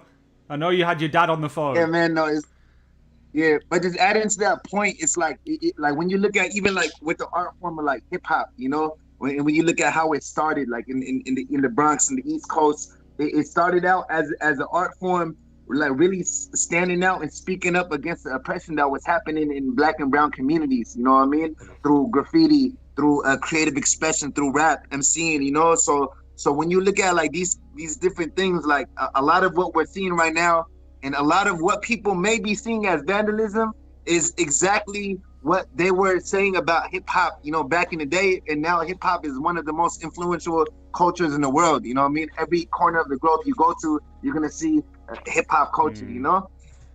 So I mean, it's interesting, man. And also it's also interesting because you guys are speaking about the UK, Europe, but like in the States, it's like, all right, yeah, these statues, like today or yesterday, the George Washington statue was teared down, and a lot of people are responding to it like, oh, why would they do that, But in reality, it's like, let's acknowledge what land we're on to begin with. This is native soil, this is Native American land to begin with, right? So I think the conversation really has to go in the direction of, okay, like who was looted and whose property was stolen from to begin with, what I'm saying? So I think when we look at it from and not too long ago, like when we're actually looking at the practicalities, how many 100 years ago, it was a recent time, So I think when we really put the conversation and circle it around there, then I think the understanding of, okay, who are passing these laws, like and not too long ago, it was illegal for Black folks to integrate with society, like with white society in the United States, and that was a part of law, So like if we're talking about law, it's like law was never always in favor of the people to begin with, Yeah, definitely. And I mean, we talk about doing damage to a statue or doing damage to a wall. I mean, that wall and that statue were built on damage. They're built on the damage to indigenous populations, built on the damage to the enslaved populations who did the work to build those things, to put those things in place. And speaking here from the Australian perspective, we spoke about the ripple round of the Black Lives Matter movement. It's re-triggered or re-fired debates here around Indigenous Aboriginal Australians and their land rights. So when the white settlers arrived in Australia, one of the ways they got around having to have a treaty or an agreement with Indigenous people was they were regarded as having no culture, and this was terra nullius, as they called it, because there were no settlements. These were nomadic people, as they were seen. They had no land rights, so there was no bargaining to be had. And the struggle now for Black Australians, for Indigenous Australians, is to get a treaty. And so the big slogan is treaty now. It's about recognition. And they see, a huge aspect of their culture is to see how their land has been taken over and defaced, right? They have a view of the natural world as being a kind of organic whole. And the bushfires which ravaged through Australia are seen as kind of a product of climate change and of Western society and capitalism. And it's a kind of wound on the landscape for them. So that resonates, I think, with the First Nations discussion that Azzah was bringing there to the table a moment ago. I was wondering if we could talk. I mean, we've also got another great our resident artist, our visual artist, Muhamad, is also obviously by reputation a great urban artist, and he's got his own stories to tell about how he's over the years fought for space and representation. I mean, that's kind of at the heart of what he's been doing. We've got some material to show, and Muhammad's got his own story to share. I'm wondering if we could throw a line to you now and hear what you've got to say. Muhamad, while you switch your camera, because what we're seeing a little bit of Muhammad's top view. You can see his workstation. You can see he's creating this live iPad piece that you can see on the screen right now. By the way, we didn't really spend a lot of time describing what this is, what he's doing. I know the regular viewers of the show will know the format, that Muhamad is in the background creating some art, creating some visual pieces to kind of complement what is happening in the conversation. And I just want to quickly go to, before Muhamad, do you want to switch back to your... switch back to that, and I'll read a couple of the comments in the meantime. I want to give a shout out to Hardeep Jahal, Black Country dude, joining the show is what he says, and he was responding a little bit earlier on to the conversation about Gandhi, and he was saying Gandhi was no saint, he was a politician, right? And he thinks that he's saying, I think that the British government will have to confess their mistreatment and classical racist that was practiced at the time. And he was saying at work, I was having a conversation that Britain did not declare war because they were against the Nazi race ideology, because it was a threat to British rule. I think we might be getting into a different topic here, but it's an interesting point that he's saying that there's some institutional racism and some racism, classical racism, that goes back many years. And by that he's talking about the fight against the British Empire and the dismantling of the British Empire. We also have Destiny Muhammad, shout out to you, saying segregation was in full effect in the US until the late 1960s. And Stephen Stanier saying there can never be justice for stolen land, and he's referencing a line by Chuck D. Which I think all really interesting contributions. So thank you so much for your comments. Obviously, as the conversation continues and as we're exploring these themes, and Muhammad's going to talk a bit about his background of creating art in the public space, we'd love to know what you're feeling, what you're thinking, what are some of the thoughts and emotions that come up when these conversations are happening. And we want to hear from you. We want to hear. The whole point of this is to connect with you guys and hear what the audience is thinking about these topics. So we're trying to reflect on pertinent, burning issues that are happening at the moment. So Muhammad's camera's back on. So Muhammad, I'm going to cut back to you, bro. Yeah, bro. Thank you, bro. I've just saw another comment that just come in from Outdoor Places, Unusual Spaces. That's an interesting YouTube channel. So the comment was, statues are celebrations of people. They aren't history. We absolutely should be removing statues of oppressors. Put simply, they are not to be celebrated. Now, I agree with that notion. And I would say, as a street artist, this dilemma that we sometimes face, even as a street artist, I suppose that the very nature of putting something in a public space, in particular as a street artist, it's ephemeral nature, something that is kind of just a moment in time, but it kind of passes and things are replaced. I mean, the very nature of street art was that it was out in the outdoors and it kind of slowly might decay and erode away, and what might be here one time will not be there. I say that the challenge that one faces, even as a street artist, I would say with my own practice, I've found is that sometimes I've painted something and I'm going back to something that might be 15 years ago. I painted something and I look back on it, something that's still there till this day. And I look at it and I think context has changed. The feeling has even changed. The sentiment has perhaps evolved of this cause that I was fighting at that time. I'm not saying it's changed, but certainly at that moment in time, I was capturing this specific feeling and sentiment. But right now, it's very different. So looking at it right now in the same place, 10 years later, I kind of even look at it and go, doesn't feel quite right. That was a moment in time. And I do feel actually that needs to be updated. So even in the short term, not talking hundreds of years, even a piece of street art, sometimes I see and say, it's not something that can be almost timeless, right? So absolutely, I'd say I'm a firm believer that anything painted in the public, I don't get precious about my art. I think it's necessary. In fact, the early graffiti art of when it began and started in the subways of New York, go back to the 70s, they always knew that this art was just a fleeting moment. And in fact, the thing that was really captured was the digital, not the digital, but rather the kind of printed picture, using an old camera where you'd capture a picture of a passing subway, a train carriage, right? You would capture the picture, and those who remember and know the history of graffiti, subway art, that book that everybody was said to be the most stolen book ever, by the way. I paid for it, just so you know. So that book, everyone who knows the book that documented this movement of young people painting train carriages, they knew that these train carriages would be painted out by the New York authorities. They were buffed, they were cleaned. That was the language that was used. They were cleaned with this chemical wash, and they would disappear. And you only had the photograph to capture that moment, and you would be sharing pictures. And of course, with the advent of internet, it's changed that, because now you could share your pictures even further wide. But at those times, you would have your printed pictures, and you'd be passing them around to your friends and showing these moments that were really kind of long gone, but you would kind of capture them and to look back on them. So I think it's just really interesting of how, as a street artist, I'd say over years, I've learned to see how even a piece of street art on a wall, there are much more mature ways to look at it. At one time, I probably would have got a bit upset, but I began to realize you're an artist that actually also is painting in a public space, right? And as a street artist, sometimes there's a kind of selfishness of you imposing an image upon a community.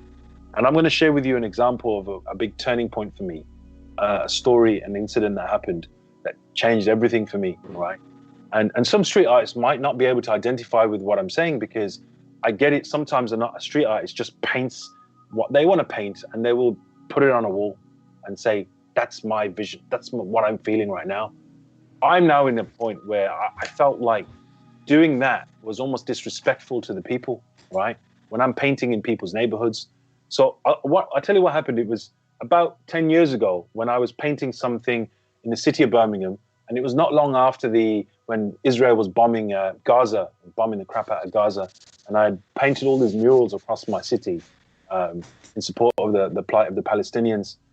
And I was painting this mural, and there was about 50 people on this street corner in Birmingham, in Small Heath in Birmingham. Those who are from Birmingham, anyone here on the chat from Birmingham? Rashid, I know you are. So yeah, Small Heath in Birmingham, which is predominantly, an area where there's a high migrant community, in particular Muslim community.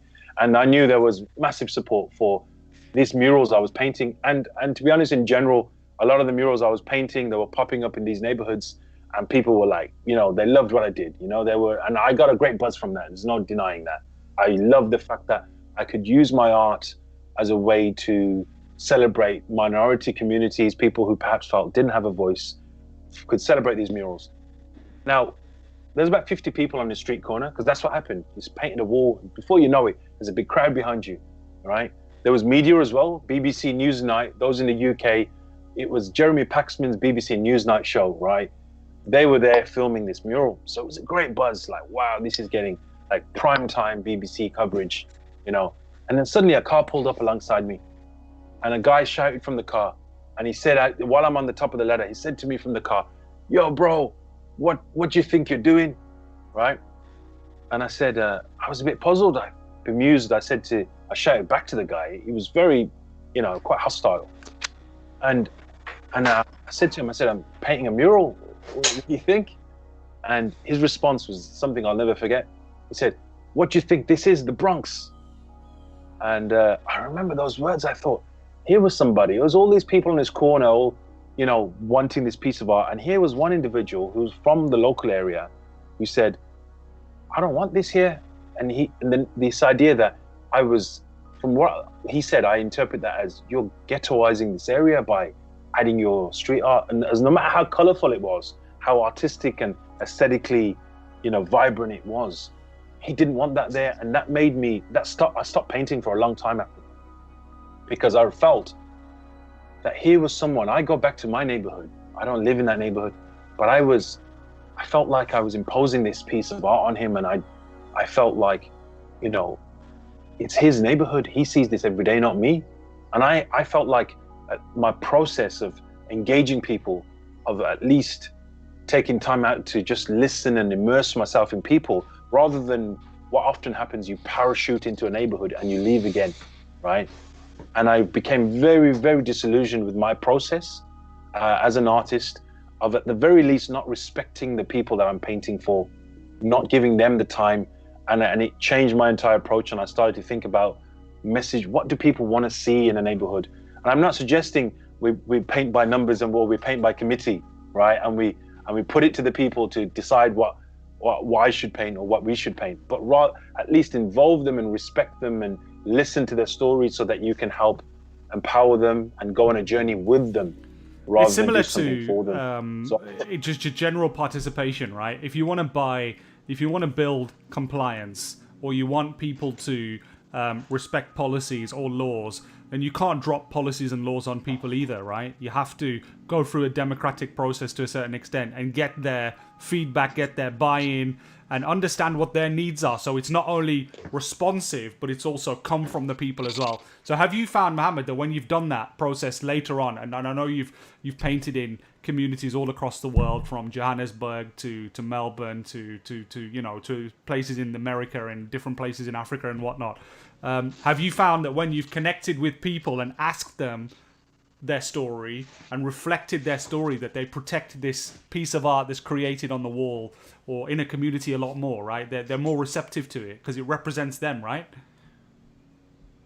Absolutely. You know, people, I could tell you incidents. There was a time someone phoned me about midnight and said, I'm at a junction of a mural you painted, and I just had to tell you what I saw.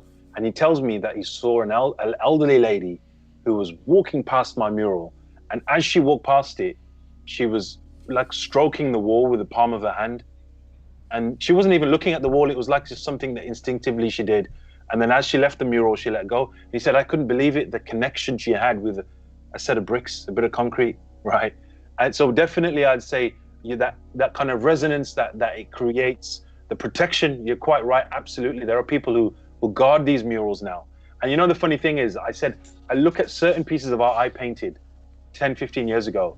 And although I feel like I want to change that, or I feel the context has changed, it needs updating, I know that some murals are like, I can't do that because people are so precious and so like protective of these murals that are now landmarks in their neighborhood. They would probably fight me if I said, hey, listen, I need to change that now. You know, so it's just really interesting of how people, you know, people's ownership, people's connection. And I think, my God, you just, like you said, it's not rocket science. City councils, city authorities, governments, policymakers, come and engage with people on a street corner, come and connect with people. Why is there this kind of disparity between authority and institution and people here?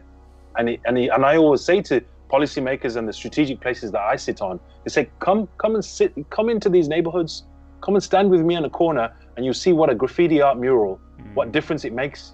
Yeah. Well, you know, some of the pictures that you're seeing on the screen now regarding the recent "I Can't Breathe" image that Muhammad painted.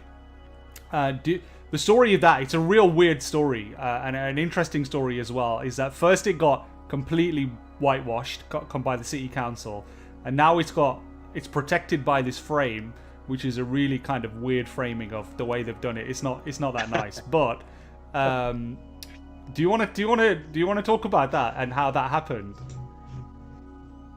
Sure. I mean, look, the of course, within days of the situation that took place in the US, you know, we were all in lockdown as well, so it was kind of a difficult one. Actually, when lockdown happened, a natural instinct of any street artist is let's paint the town because everyone's at home and we can just paint. Yeah, the world is your canvas, right? The city is our canvas.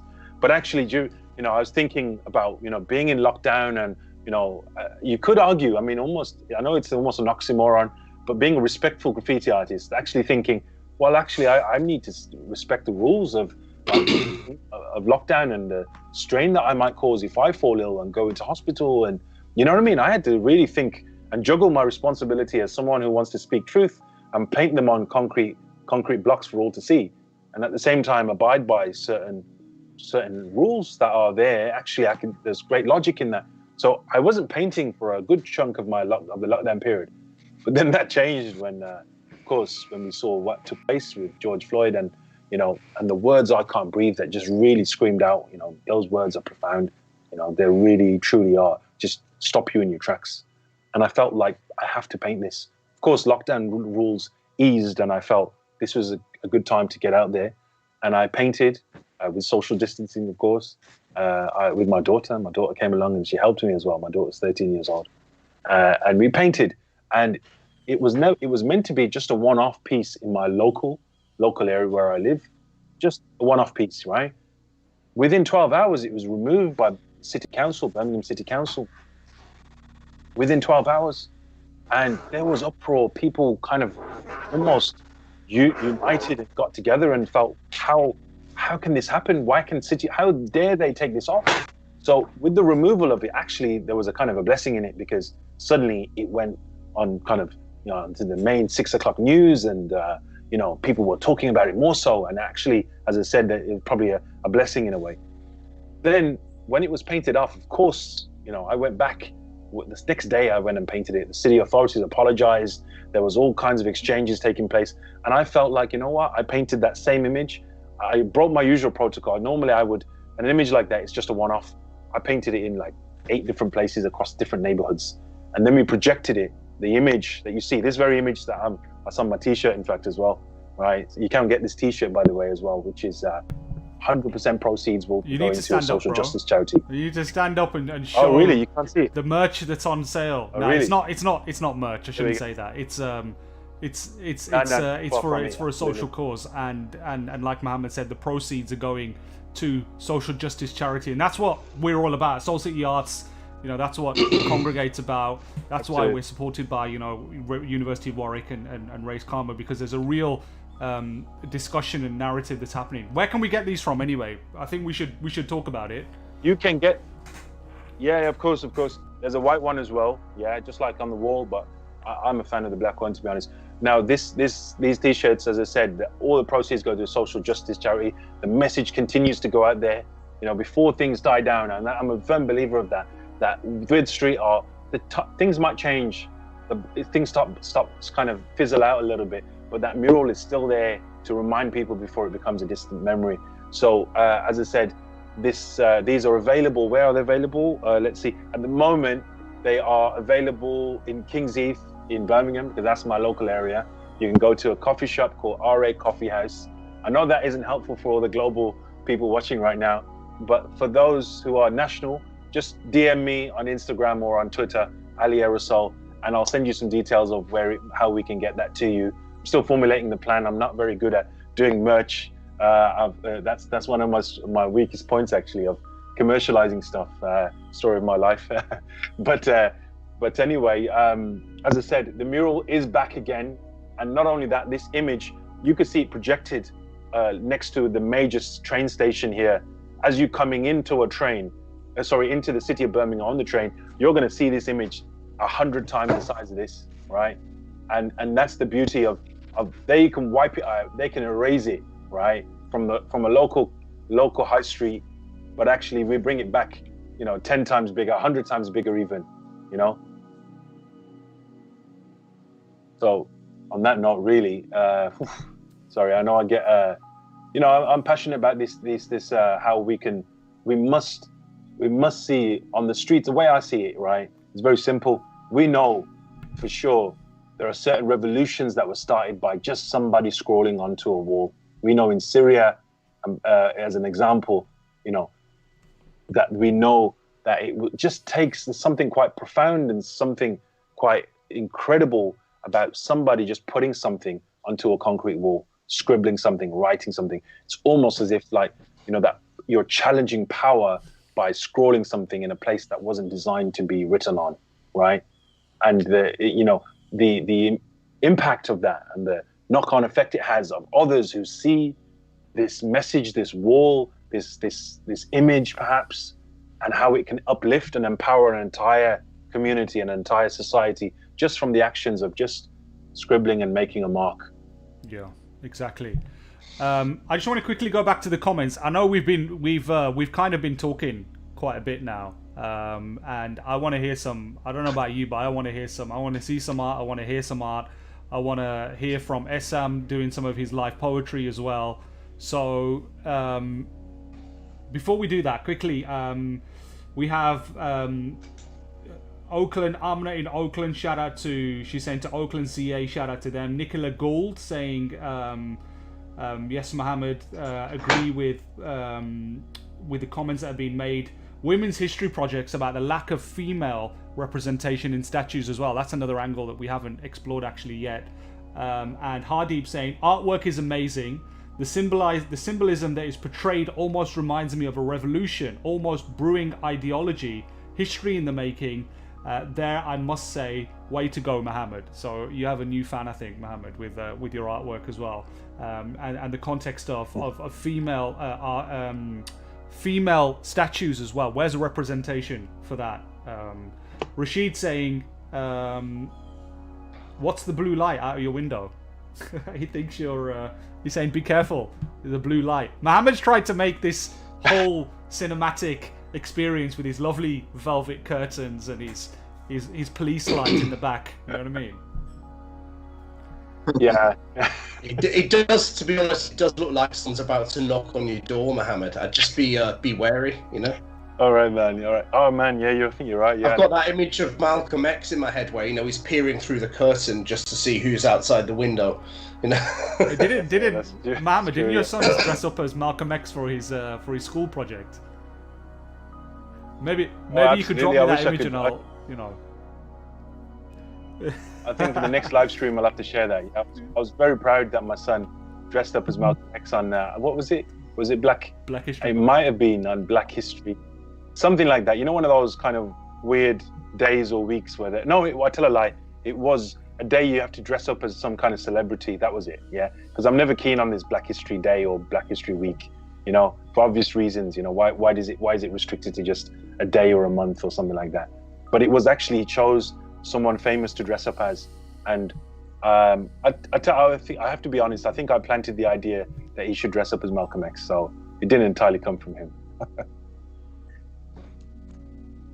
Yeah. So who knows? Listen, guys. Who knows where what our cities are going to look like after all the dust has settled on all of this? I mean, the idea that all the statues will be toppled and that we'll be walking through a paradise of beautiful urban art on everything. I mean, I think that's probably a bit naive to believe that's going to happen, but certainly I reckon this stuff has a role to play in, it's the crossing out of certain things, the deleting of certain things, which reminds us the challenge to power, isn't it? That's the heart of it. Reminds us that other people need voices and representation than those who've historically been empowered. And I'm really interested to see how that negotiation continues in this space looking forward. Should we get some live art going? Yes. Guys. Sam, let's do something, man. I'm on my iPad here. You drop some. Yeah. Let's play I still around have a little fond bit, man. memories of being in Birmingham with you, Sam, and jamming in what was the old hub in the basement of the Bordsley Centre. I'm not gonna lie.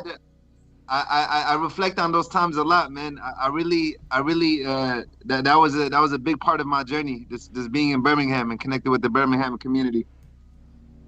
Fantastic. That's what we like to hear, man. Yeah. So Sam, you've had some time to absorb what we've been talking about, and as an artist, as a poet, as a hip hop artist, as a musician yourself, is there anything or any type of poetry or feelings that you feel are reflected, or you could reflect in, and kind of nicely tie this up in a nice neat bow while we see some art from Muhamad as well? Yeah, I mean, yeah, I'm just gonna just recite a couple pieces. Mix and match, you know what I'm saying, based on the emotions and my reflections. But I think initially it's a lot bigger than what we see on the surface, you know, like these are like before this whole movement, you know, a lot of us community organizers and artists and activists been doing different types of works to impact our communities that have been affected by many generations of trauma, right? And you know, one of those elements is you know, violence and how to, you know, dealing with grief, you know. So yeah, I'm gonna share with some pieces just kind of around this discussion we had and you know, the whole experience growing up in these communities, right? You ready, Aersol? Yeah, bro. Why not, man? Can we see what you're doing?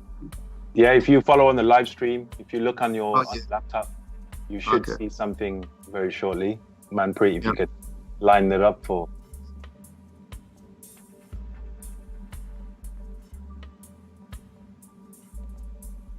Yeah. A rose is still delicate, even though it may grow from the concrete. Embodied in elegance, trying to walk off the anguish, it runs deep. She losing her son because the rain keep on falling, can't witness her own seed bloom. Write your name across the sky before it's written on a tomb. Gotta learn how to live. Instead of spending our lives surviving. Every side that took some losses from all of the senseless violence. Nothing hurts more than to witness mothers crying. Loved ones hurting behind curtains, many suffering in silence. Many suffering in silence. We hear the sirens. We hear the sirens. Got us paranoid.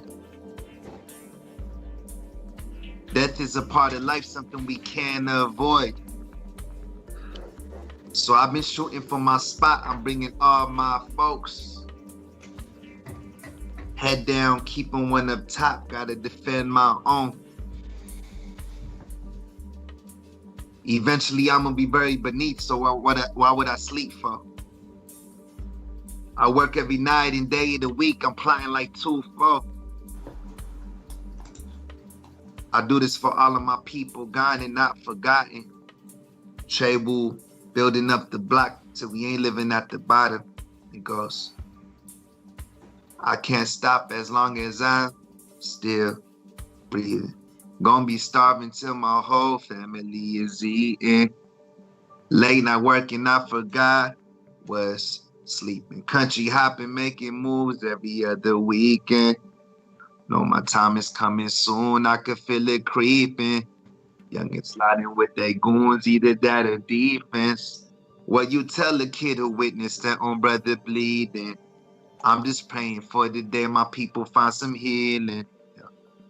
I'm just praying for the day my people find some healing. In this life that we live, it is flooded with sins. So I turn to Allah and just gotta repent. Raised in the hood in the South and residing, it's hard to survive. So I'm going to school and pursuing and doing what I see is right. Every day I will fight, but my heart is still bleed. We live in this system, they try to kill me and my peeps. My people was dying, why do we not see? My mama, she barely could breathe. She is the reason I'm choosing the road to success. Stressing, I'm blessed. I know that this life is a test. I'm feeling depressed, mind shaking like an earthquake. In the West, it's support hate. Far away from my birthplace. Feels like I'm in the worst place. Still slaves, but there's no change. Trying to keep sane, but the blow up my brain. Physical scars will fade. Emotional pain remains. Nothing has changed. In the West is my home. Black bodies get bodied by cops. I say the West is my home. Get arrested for making the clock. And I say the West is my home. My mama, she barely could breathe. And I say the West is my home. My sisters can't walk in the streets. And I say the West is my home.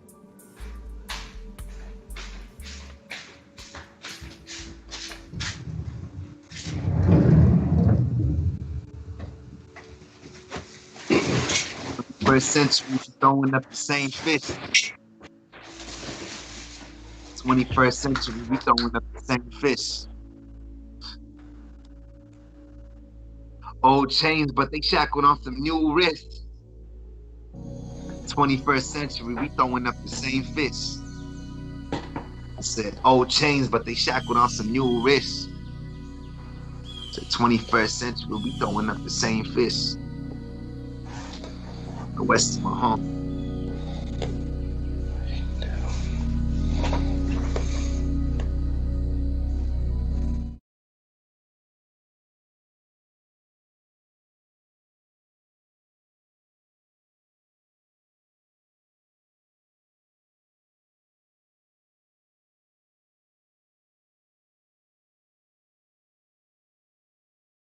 Assalamualaikum warahmatullahi wabarakatuh. Om Swastiastu.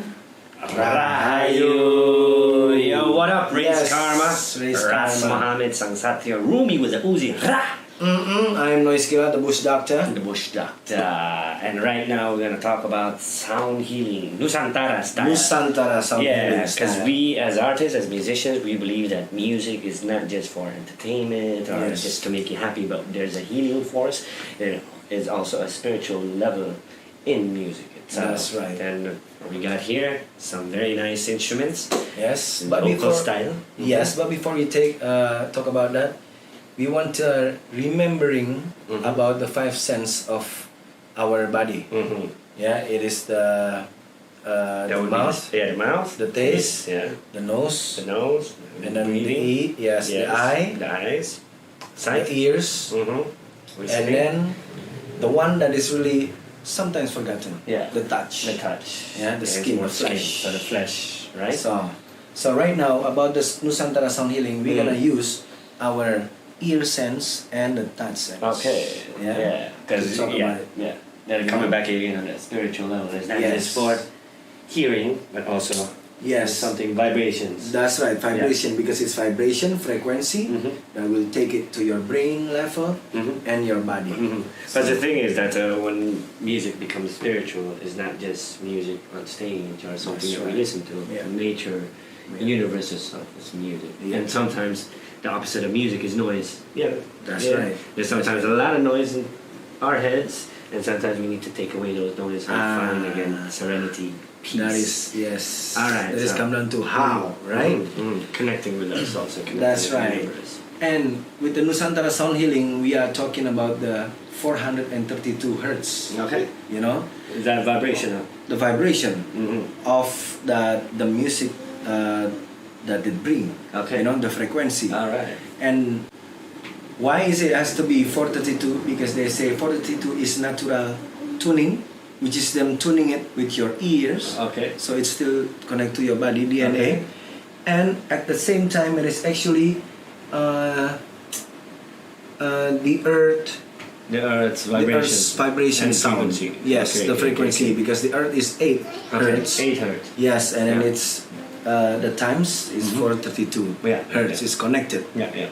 So it's and then in here we have traditional instrument because from bamboo, they use the skin, the natural thing, Yeah. and they tuning it with their ear. Mhm. So this instrument is actually 432 hertz. 432. So from nature, it comes again. We have food. Yes, We have nature and we have consume the it. And now this instrument. time, instrument, nature, bamboo, Yes. and we manifest it into this. Yes.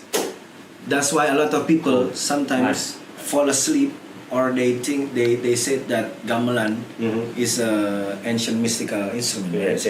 That is why, because it's already 432. 432. And right now okay. we are talking about a different instrument from different place of Indonesia, Okay. not from Java. And this time. these ones are more in Sumatra. Yeah, and this Okay, one. can Okay, you tell so me? alright, so this one is sampelong too. Sampelong. The same sampelong. Same. Different notes. Different note. Okay. Yeah, and then it's actually Minangkabau Minangkabau. people, Uh-huh. and they use it for ceremony like wedding Wedding. and actually death. Oh, interesting. Yeah, and it sounds a little bit like this.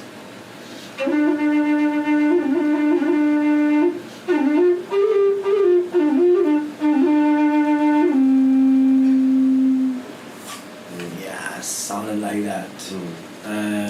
The sound here And this one. is effective. Mm-hmm.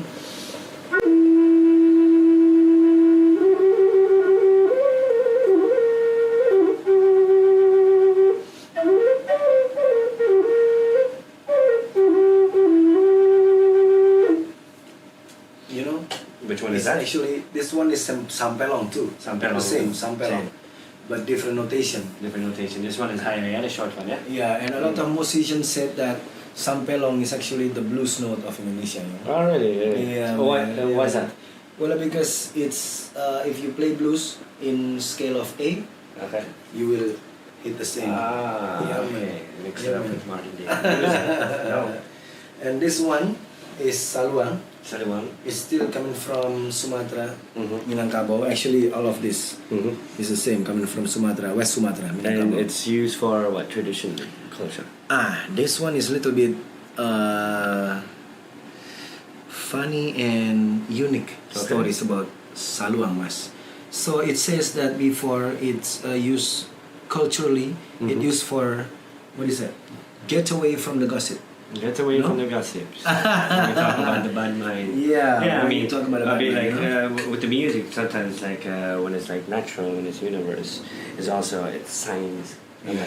And sometimes gossip is not science. That's It's just right. coming back again. Noise external, then Yeah. becomes internal. Yeah. So I guess this can deflect, can reject. That's right. So what do? They usually have like little stage there Mhm. with the saluang player on the Mhm. stage, Okay. waiting for any one of you that wanna get up on the stage and pour your heart out, freestyle Okay. in Padang notation. Para notation. Mhm. Okay. And then- okay. And then let's say like I was there pouring my heart out, and then I'm having a clash with Ras Muhammad. Oh, really? And then Ras Muhammad, and then after I done, you will come to the stage. You can, man, Okay, and you will okay. tell the side of your story. Okay. So everybody can hear there and be there and listening to it, without any gossiping, because it's coming from you, Mhm. right? Okay, And then okay. maybe you will have some peace, you some find, peace yeah, together, yeah. because dialogue through music. yes, It's because cool, then you know how your enemy feels like, Or right? opponent, And then yeah, or feels like, opponent, okay, you can understand. yeah, Okay, yeah, okay, so you can okay. understand, right? That's how it goes. So let's check it out.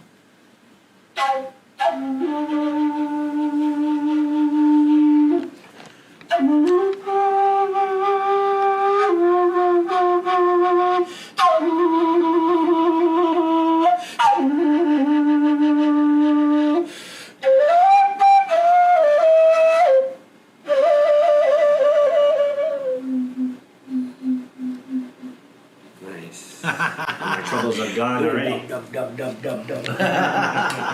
Dubbing wise. And what's that small one? The last one but not least. This little thing is called serunai. Serunai. It's coming from the same place. Same place, Sumatra. Yeah. Minangkabau again? Minangkabau, Yeah, Sumatra. Nice. And it can be said that related to serunai from India.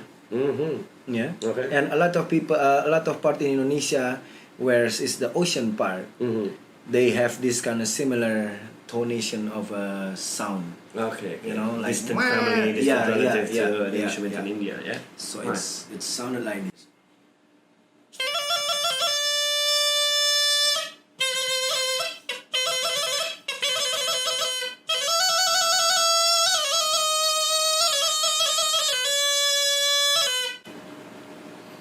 It uses for celebrating like harvest.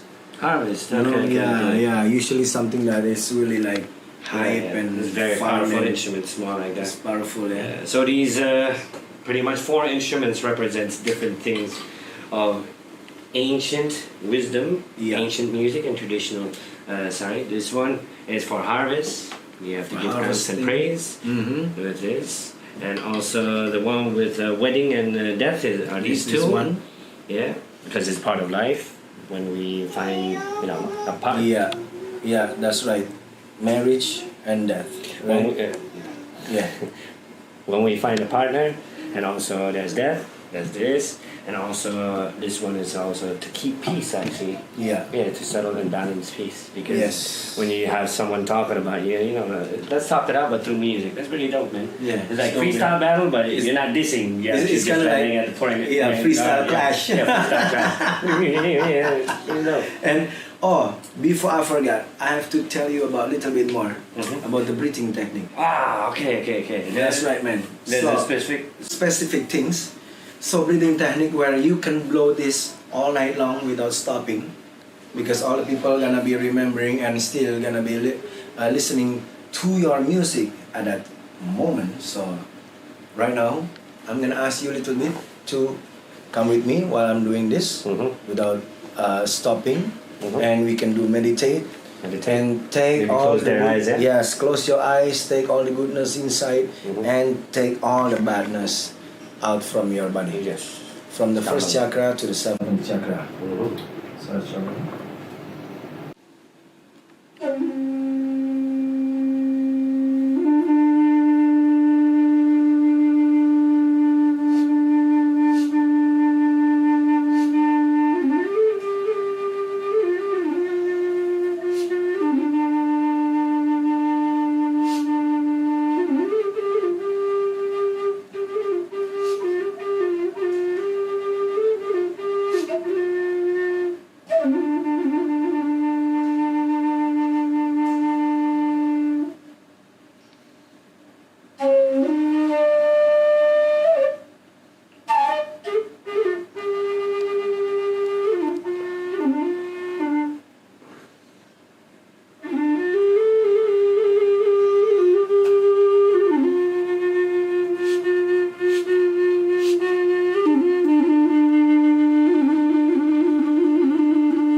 Sambah basujuy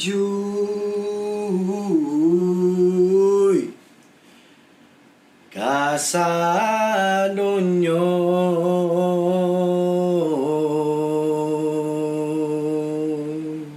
ampun baribu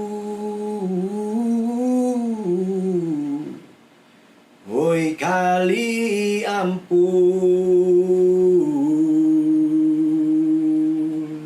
sambah basujuy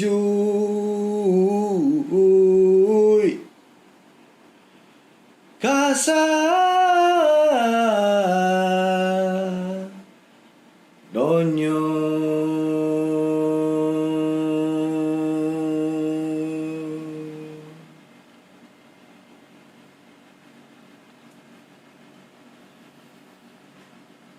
Yes, so now you can relax and open your eyes.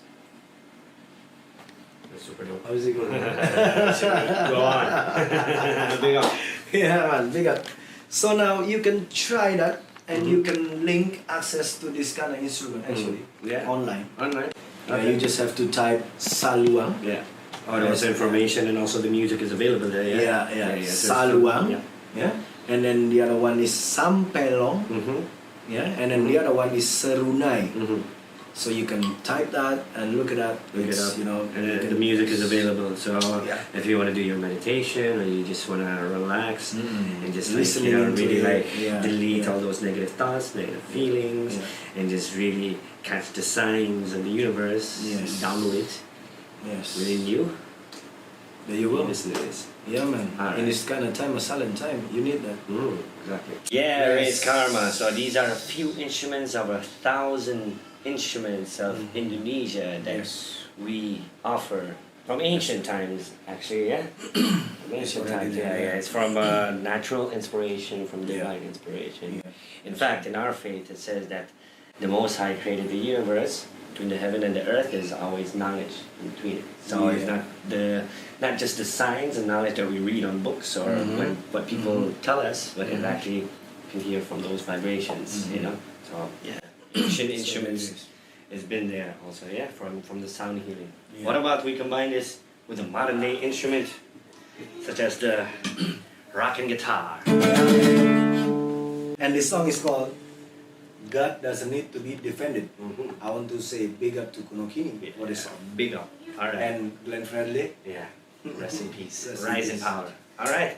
Ready? To, wa, ga, pa.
panjenenganiro sajroning nafas ingsun hamung panjenengan ingkang awujud sajroning pagating ingsun hamung pagating panjenengan ingkang awujud ingsun satamau labu kang ino sajroning manunggal hamung tresno marang sapoto-poto ingkang mawujud tresno marang sapoto ategese tresno marang panjenenganiro uga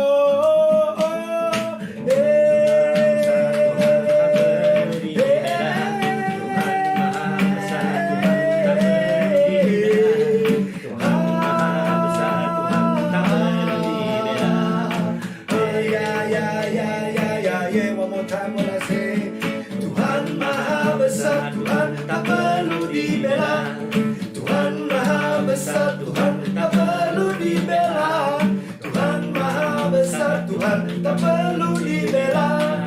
Oh, tak perlu dibela. What is his name?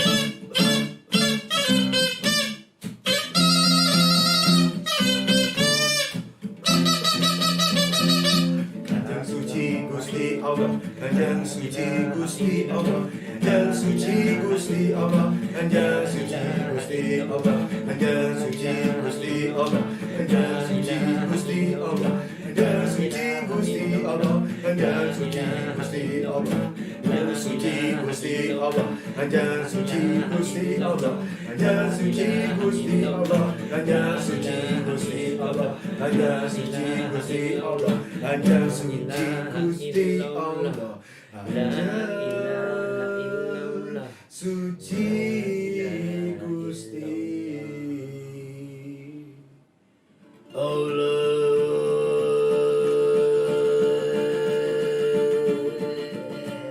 Raise karma. Booyah.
So I start with a square, half of the log like this, and square, and then cut off the edges to get an octagon, and then from that get it round.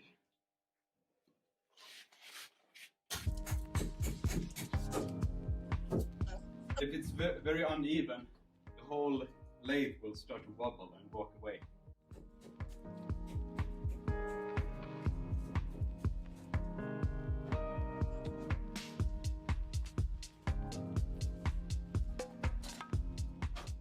We're gonna screw this in the middle.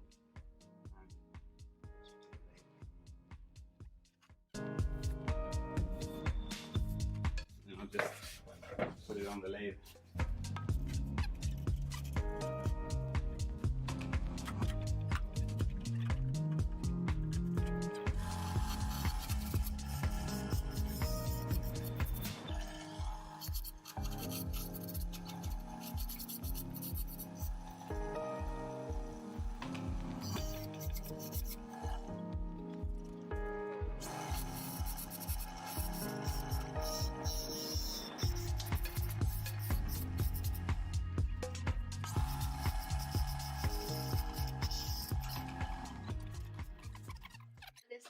Ah, nice. Det ser ut som blod. Titta där. Varsågod. Tackar, tackar. Hög fiber snacks. Ja, just det. Fiber. High in fiber. Delicious for digestion. Yeah. Too much fiber makes you feel good. Look at those marks. Ah, yeah. What's that? That's the steel or the iron reacting with the oak, and then you see what's called the medullary rays, very specific to oak. And then you also see the sapwood and the heartwood. Where's the heartwood? Here is the heartwood. Ah, yeah. And here's just the sapwood, so this was half of the stem, or half of the log. And then you have to dry for maybe 2 months, 3 months, until it's like really dry. It will take some time. And then also now it's wet. You feel it. It's wet. It's full of water. وَجَعَلْنَا مِنَ الْمَاءِ كُلِّ شَيْءٍ حَيٍّ. God says in the Quran that we made every living thing out of water. So it's a living material. You feel the whole room is filled with this aroma of the oak. from the, and then you can also find some like unexpected thing, like what's that? I think it's some bark like within. So it's always got some character when you get this.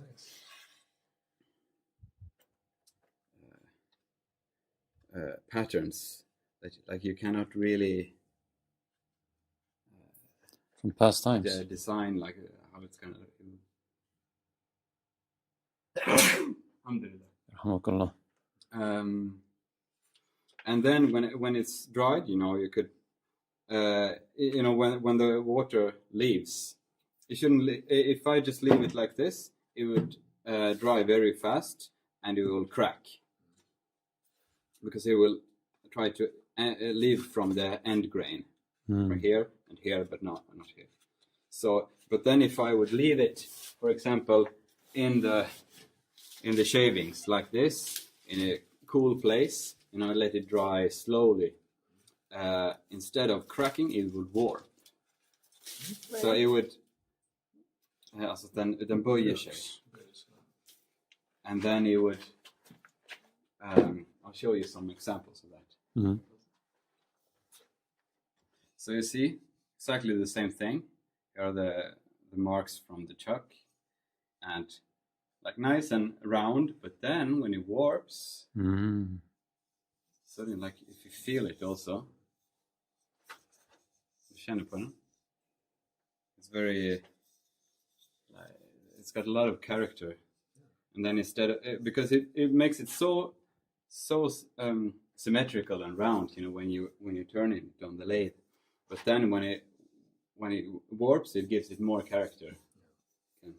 So you can feel that it's not, although it's a machine, but it's not really machine made. I mean, it's Stone Age tech also, because the lathe, the basic idea, they were using it 10,000 years ago as well, or in Stone Ages.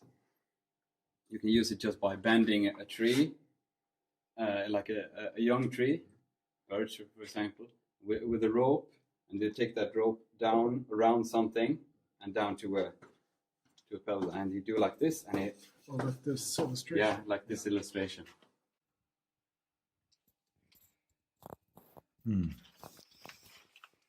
Or even more primitive, like this. They still do in Morocco, like they have a bow, like for bow and arrow, and with a string around something, and then they even help it with the foot. You can make perfectly round things.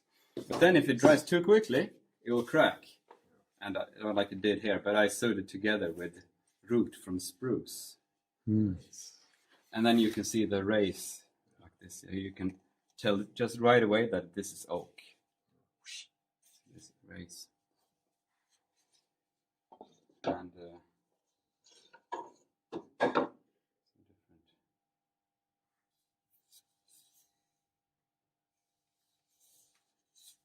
shapes, and then it's only treated with linseed oil, no varnishes, never. And then it would protect the wood as well, and so there's no barrier between it, and also you can even feel these rays. Feel with your hand. And sometimes you find some really interesting things, like this one.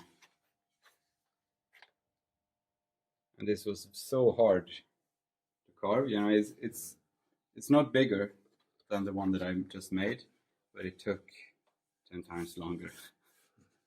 Because just to cut this piece out, and I didn't get as much as I wanted. Like I saw these whirling patterns, because it was just close to the branch, so it's very, and I lost I cracked two bandsaw blades just by doing that, because it's a jock, and then I can't go on anymore. So it's tricky sometimes. Still turned out very nice. Yeah. Like this one, there was a fail, like to make it too thin, or even like you just said earlier, that there was somebody who would like to eat that one. And you know that it's good stuff. Yeah. Alhamdulillah. Alhamdulillah. So how do you... So now this will, you can wrap a towel around it and put it away or in the fridge, or so it would not be too warm and like dry too quickly, and then it would sort of even out the tensions that are now in the wood. Because, for example, if I would just turn the outside like this and then I'll wait to the next day, it would be full of cracks here. So I have to do it straight away, like everything the whole day. I mean the same day. Otherwise it will just be trash. And also the thinner I make it, of course, the faster it will dry. And also, if you feel it now, it's very rough, the surface, because the fibers are lifted up. And I really can't get this fine surface right now. Even if I sand it down, it will still lift up. But then, so I put it away for a month, and then I can put it back on the lathe, and then it will be a little bit uneven, but then I can sand it down. And varnish this on the zero. Interesting. Alhamdulillah. And then you can eat it, salad. Alhamdulillah.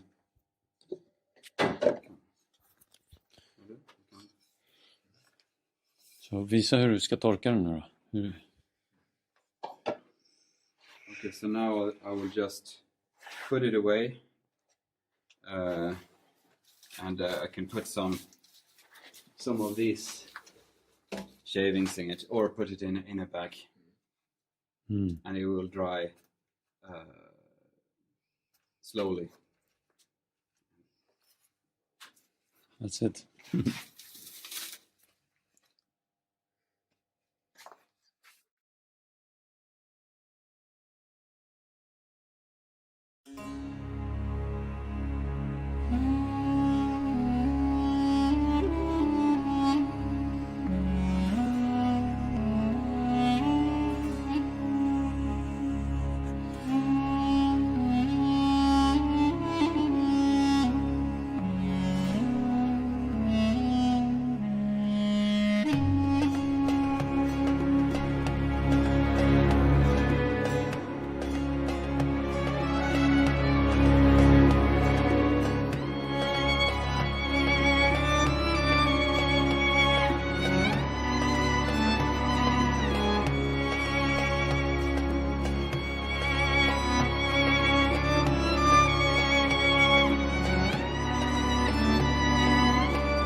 glass queen, brittle but so bright, illuminated, I lit up every scene. No thought of twilight.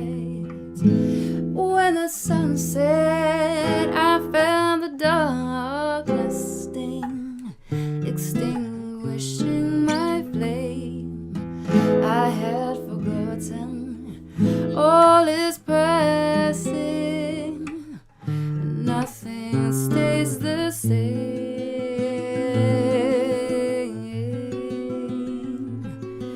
Oh.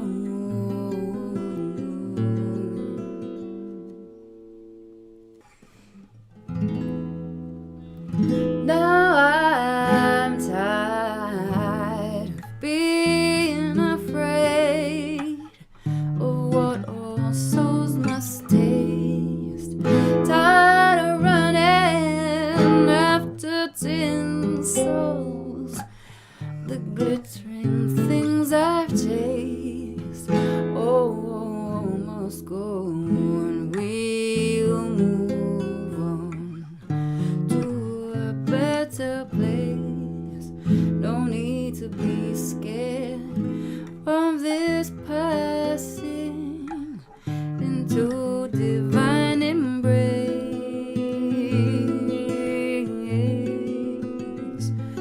Oh,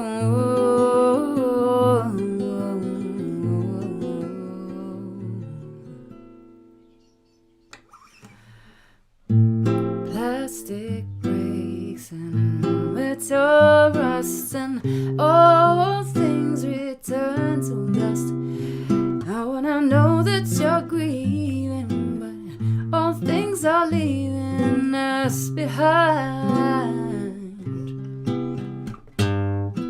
All your fears and all your lusts will evaporate like you know they must. We trust that we'll find our wings on the day we fly. And oh, that melancholic madness, oh, will creep up on you in the night.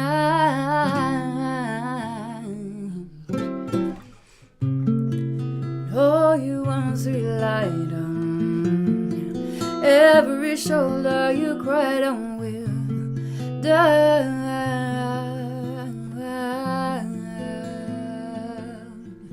So don't rely,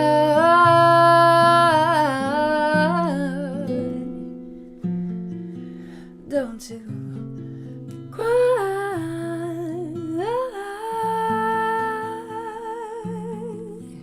don't you cry, don't you cry.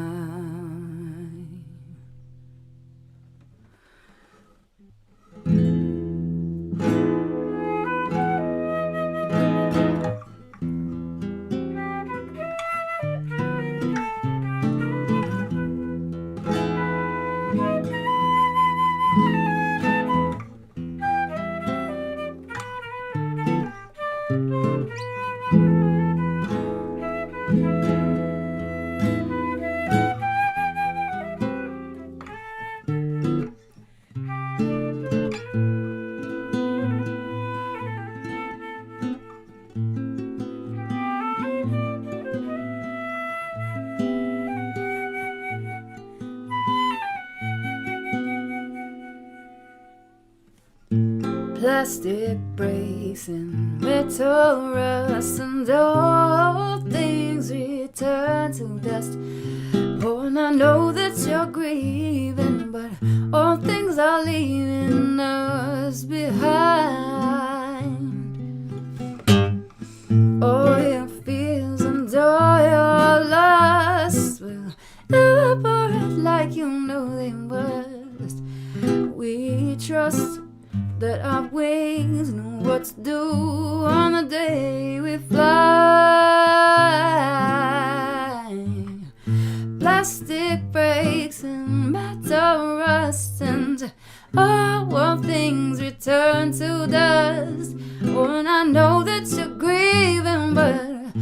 all things are leaving us behind. All your fears and all your lusts will evaporate like you know they must. We trust that our wings know what to do on the day we fly. Oh, oh, oh, oh, oh.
In the name of love, light, and all things lovely, welcome. It is a pleasure to have you here with me on Raise Karma's second episode entitled Embracing Life. I am your host, Ahlaam, and this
in the name of love, light, and all things lovely, welcome.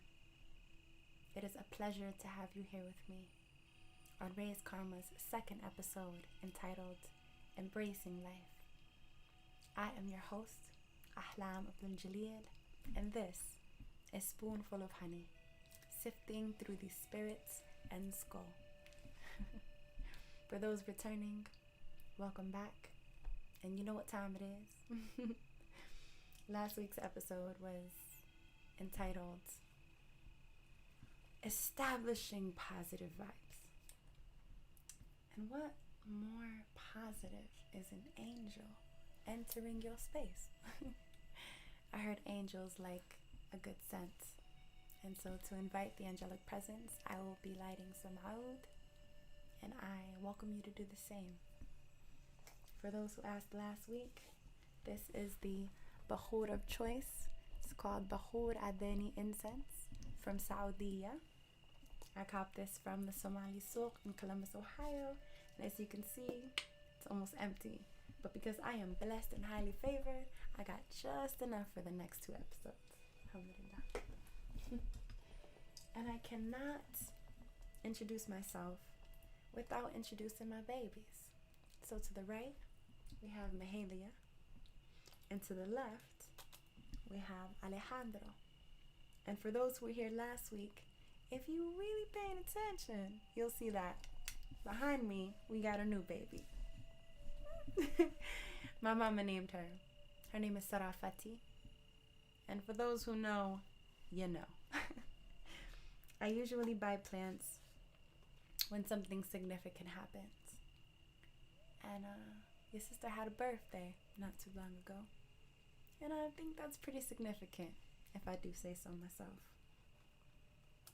Something about birthdays always reminds me of death.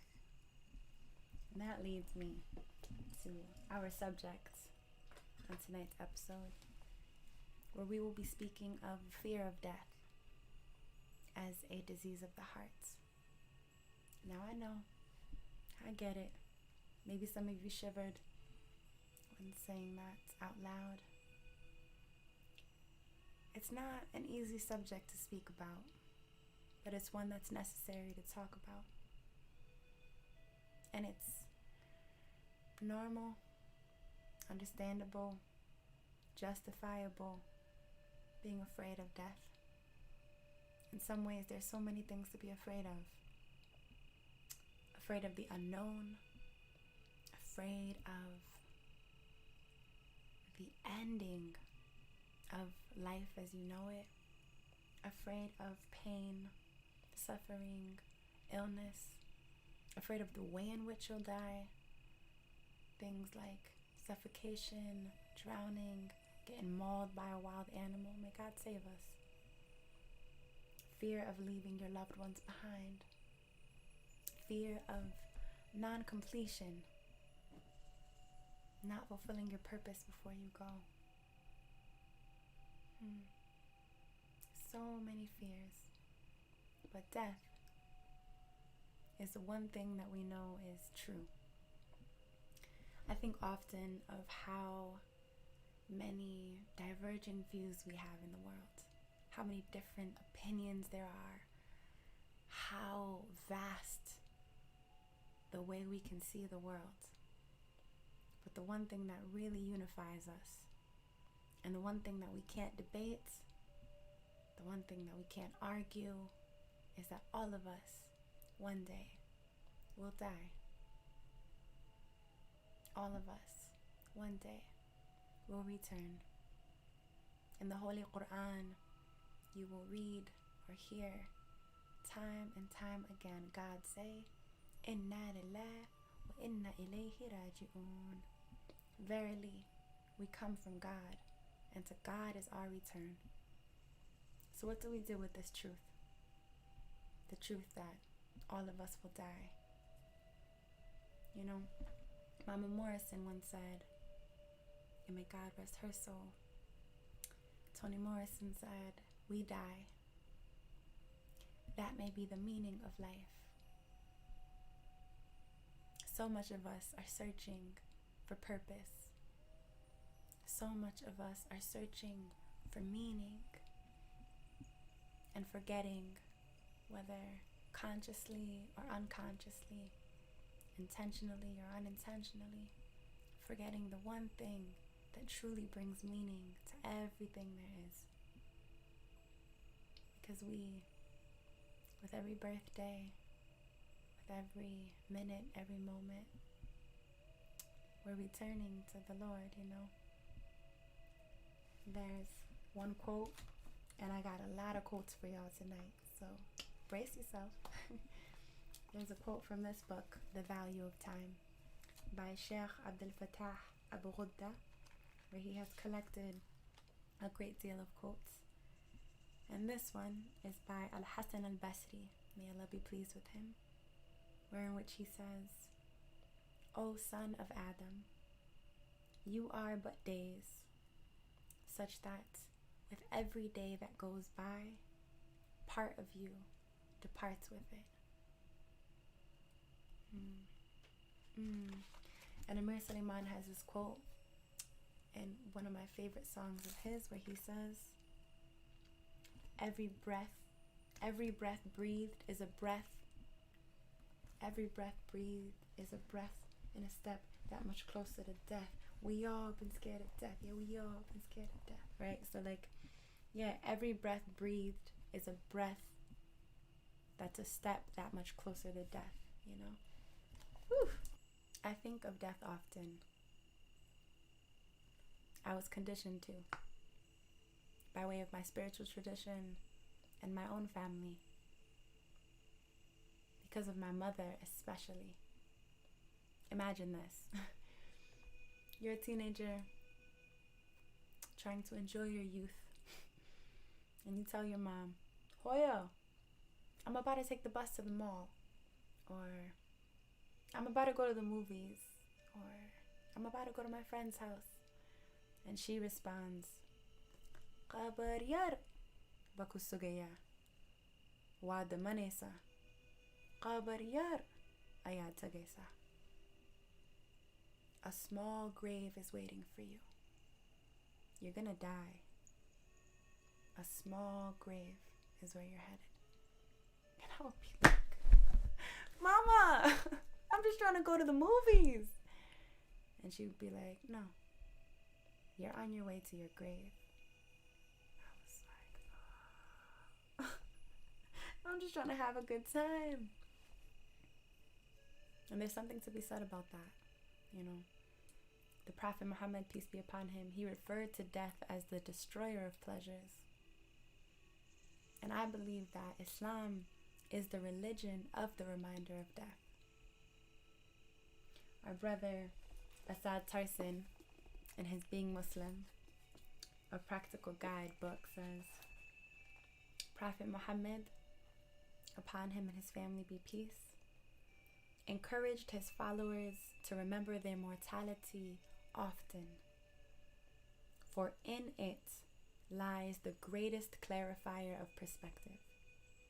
In essence, remembering death corrects one's loss of perspective, and with that, the loss of one's sense of appropriate priorities in life. When you think about death,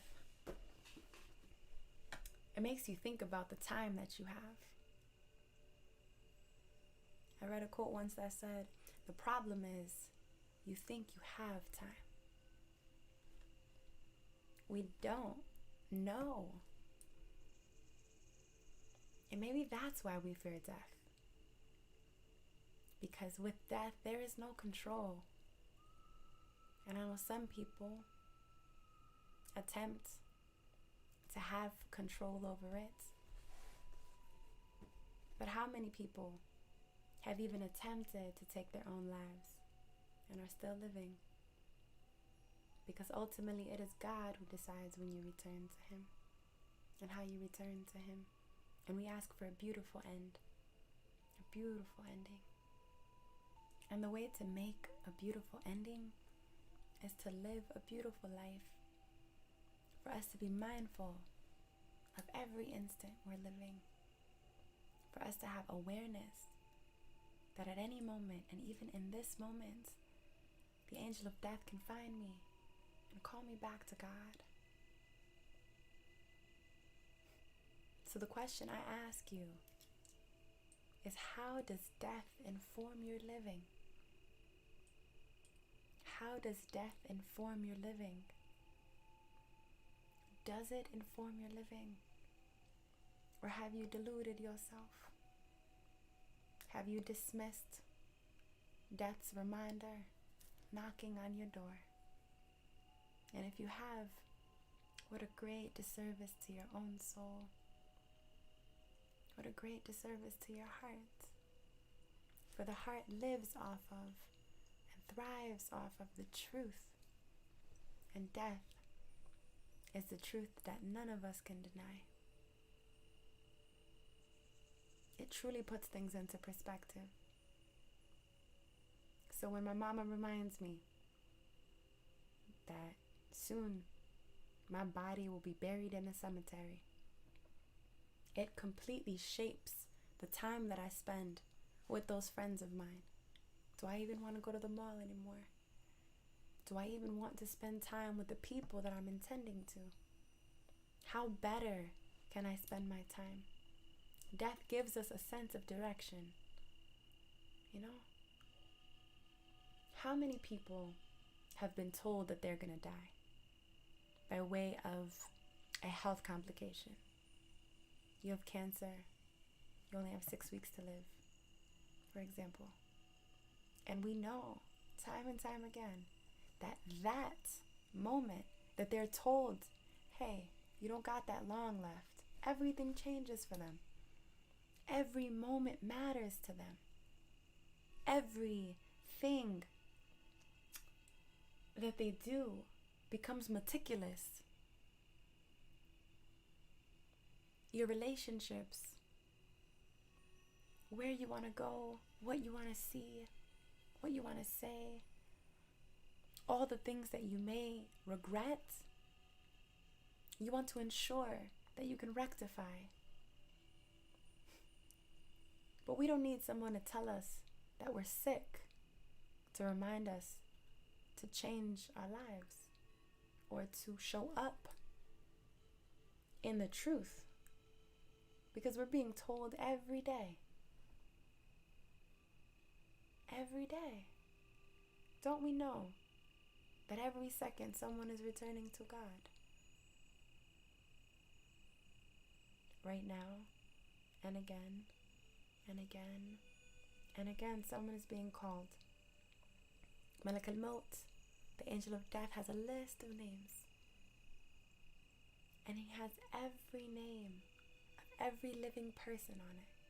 And we don't know where we are on that list. But what we do know is what God tells us. And that is, in chapter 3, verse 185, Allah says, every soul shall taste death. This isn't some exclusive experience that happens to but a few. Every one of us. There's something I want to share with you from one of my favorite books, Living and Dying with Grace, which is a collection of counsels by Hazrat Ali, who was the cousin of the Prophet Muhammad, peace be upon him, the son-in-law. And can we say that he was amongst the first to accept Islam? Holla. So he knows a thing or two about the truth. Okay. Once, Hazrat Ali was following a funeral procession when he heard someone laugh. Hazrat Ali said, as if death in this world were ordained only for others. As if justice in this world were obligatory only on others. As if those we see dying will return to us before long. We put them in their graves and enjoy what they have left behind, as if we were going to be given immortality after them. No. We will be given exactly what our foremothers and our forefathers were given. And that is death. And sometimes people complain about it or about this world. And it says once, when he heard someone finding fault with the world, Hazrat Ali said, "O you who revile the world, blinded by its deceit, duped by its falsehood? Do you rebuke the world after having been deluded by it? Are you accusing it, or is it accusing you? When did it seduce you? When did it beguile you? Was it by the battlegrounds where your fathers rot, or the couches of your mothers under the ground? How much have you kept busy seeing to their needs? And how much have you personally nursed them in illness? You seek a remedy for them and consult doctors for them.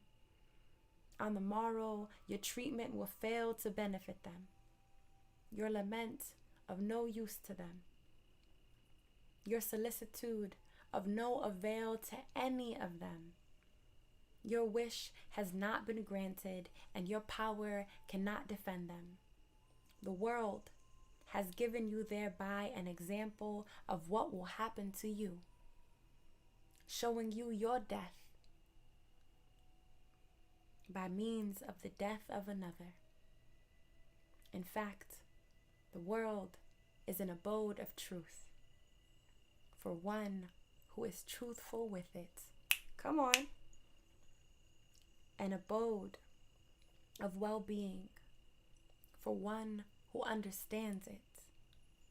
It is an abode of riches for one who learns from it, and an abode of counsel for one who takes a warning from it. It is the house of worship for those who love God, the place of prayer of God's angels, the place of descent of God's inspiration, and the place of business of God's saints.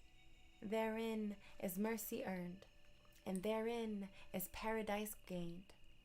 So who reviles it when it has already announced its departure and declared it would leave? So who reviles it when it has already announced its departure and declared it would leave? It has announced its own death and that of its people. By its trials, it has given them an example of tribulation, and by its pleasures filled them with longing for pleasure. It started out with well-being and created misfortune, awakening desires and fears, causing alarm and alert. So some people revile it on a morning of remorse, while others will praise it on the day of resurrection. For the world reminded them, and they bore it in mind, and it spoke to them, and they verified what it said, and it cautioned them, and they took the warning. Allahu Akbar. Life has all the answers you're looking for. How many of us take care of people who are ill, or witness people who are ill? And how many of us have prayed and prayed and prayed for recovery and swift healing, complete healing and transformation, and have seen people return to God in spite of our prayers to the Lord? That's what he's mentioning. People are going to go because it's their time to go. And there's nothing that anyone can do about it. But death is a reminder for the living.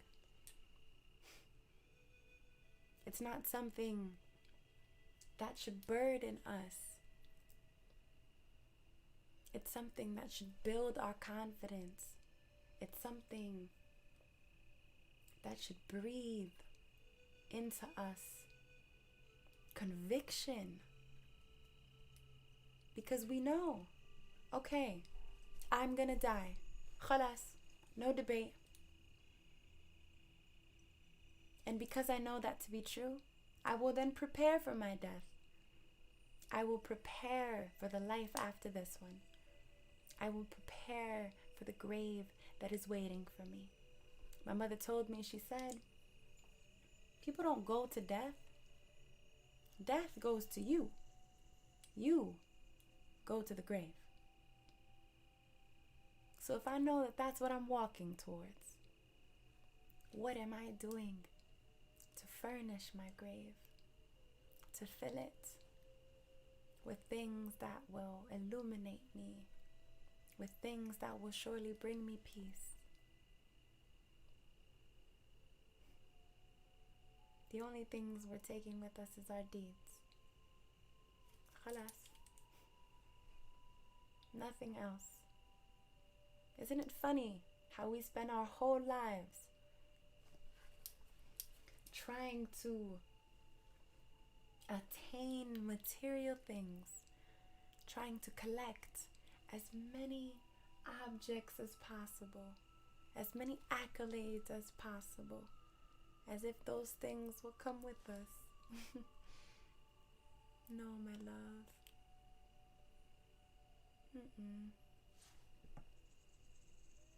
It's what you do here that will follow you. So okay. So let us love then. Let the reminder of death galvanize us to love in every way we can. Let us repent to our Lord, rectify our actions, renew our promise, renew our vows, our oaths. Let us stand as the Khalifas, as the custodians of the earth, as God intended us to. Let's do it right, y'all, because we know death is coming. And I don't know about you, but when I return to the Lord, I want him to say, Ahlaam, well done. You did your best with all that I gave you. And when you turned your face, you turned it back to me. And when you fell down, you got back up. And you did everything you could. Even when it was too hard for you to walk, you crawled towards me. And for that, well done.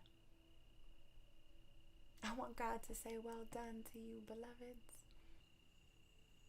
Let us be amongst those who keep company with death, for death keeps company with us. But let's be intentional about it. And it's not to depress you, really. It's not. It's to enliven your spirit, such that you remember, if all I have is this evening, what will I do with this evening? If this is the last moment I will spend with my beloved, then how will I spend that time? What is the quality of the love that I will make with my beloved? If this is the last moment I will speak, will my words be sweet or bitter? If this is the last time I'll be able to walk, where will my feet lead me? This is what death should do. It should call you to your highest good, to your best self, so that you are ready when the angel of death comes to seize your soul. You are ready and you are in the best state, for you knew he would come and you prepared yourself for it. And the last quote that I found on the internet reads, "Life asked death, why do people love me but hate you?" Death responded, "Because you are a beautiful lie, and I am a painful truth." And this painful truth drives people to doing terrible things to themselves, unhealthy things, People indulge in toxic coping mechanisms, be it overeating, oversleeping, excessive spending, drinking, smoking, sexing, promiscuous behavior, escapism, all in an effort to not have to deal with the reality of mortality. But it's important for us to reconstruct the narrative of death so that it doesn't have to bring you to anxiety, but for it to bring you to acceptance. Here are some ways that you can reclaim death and cultivate a healthy relationship with it. You can write your own obituary. Yeah. You can write your own will. And that can be an exercise of sitting with your death. You can walk through a cemetery. And if that's too terrifying to do alone, then take someone with you that you trust. And you both can sit and reflect amongst all of those that were once living as you are now. And you can ruminate on how you will one day be where they are. My mother often talks to me of her death, and I cry every time. She tells me that if she doesn't prepare me for her death, then she has failed me as a mother. So I encourage you all to do the same. Have conversations with those that you love, with those that love you, about your death and their death. Reflect on your legacy and what you intend to leave behind. For if you could determine how people would remember you, what would that look like? We do not have time to play with time, for death is near. Surely the one who embraces death is the one who lives life fully. I pray that over you, for you to have a renewed sense of gratitude, understanding, joy, for you to be informed by the truth, and thus having the truth set you free. And that's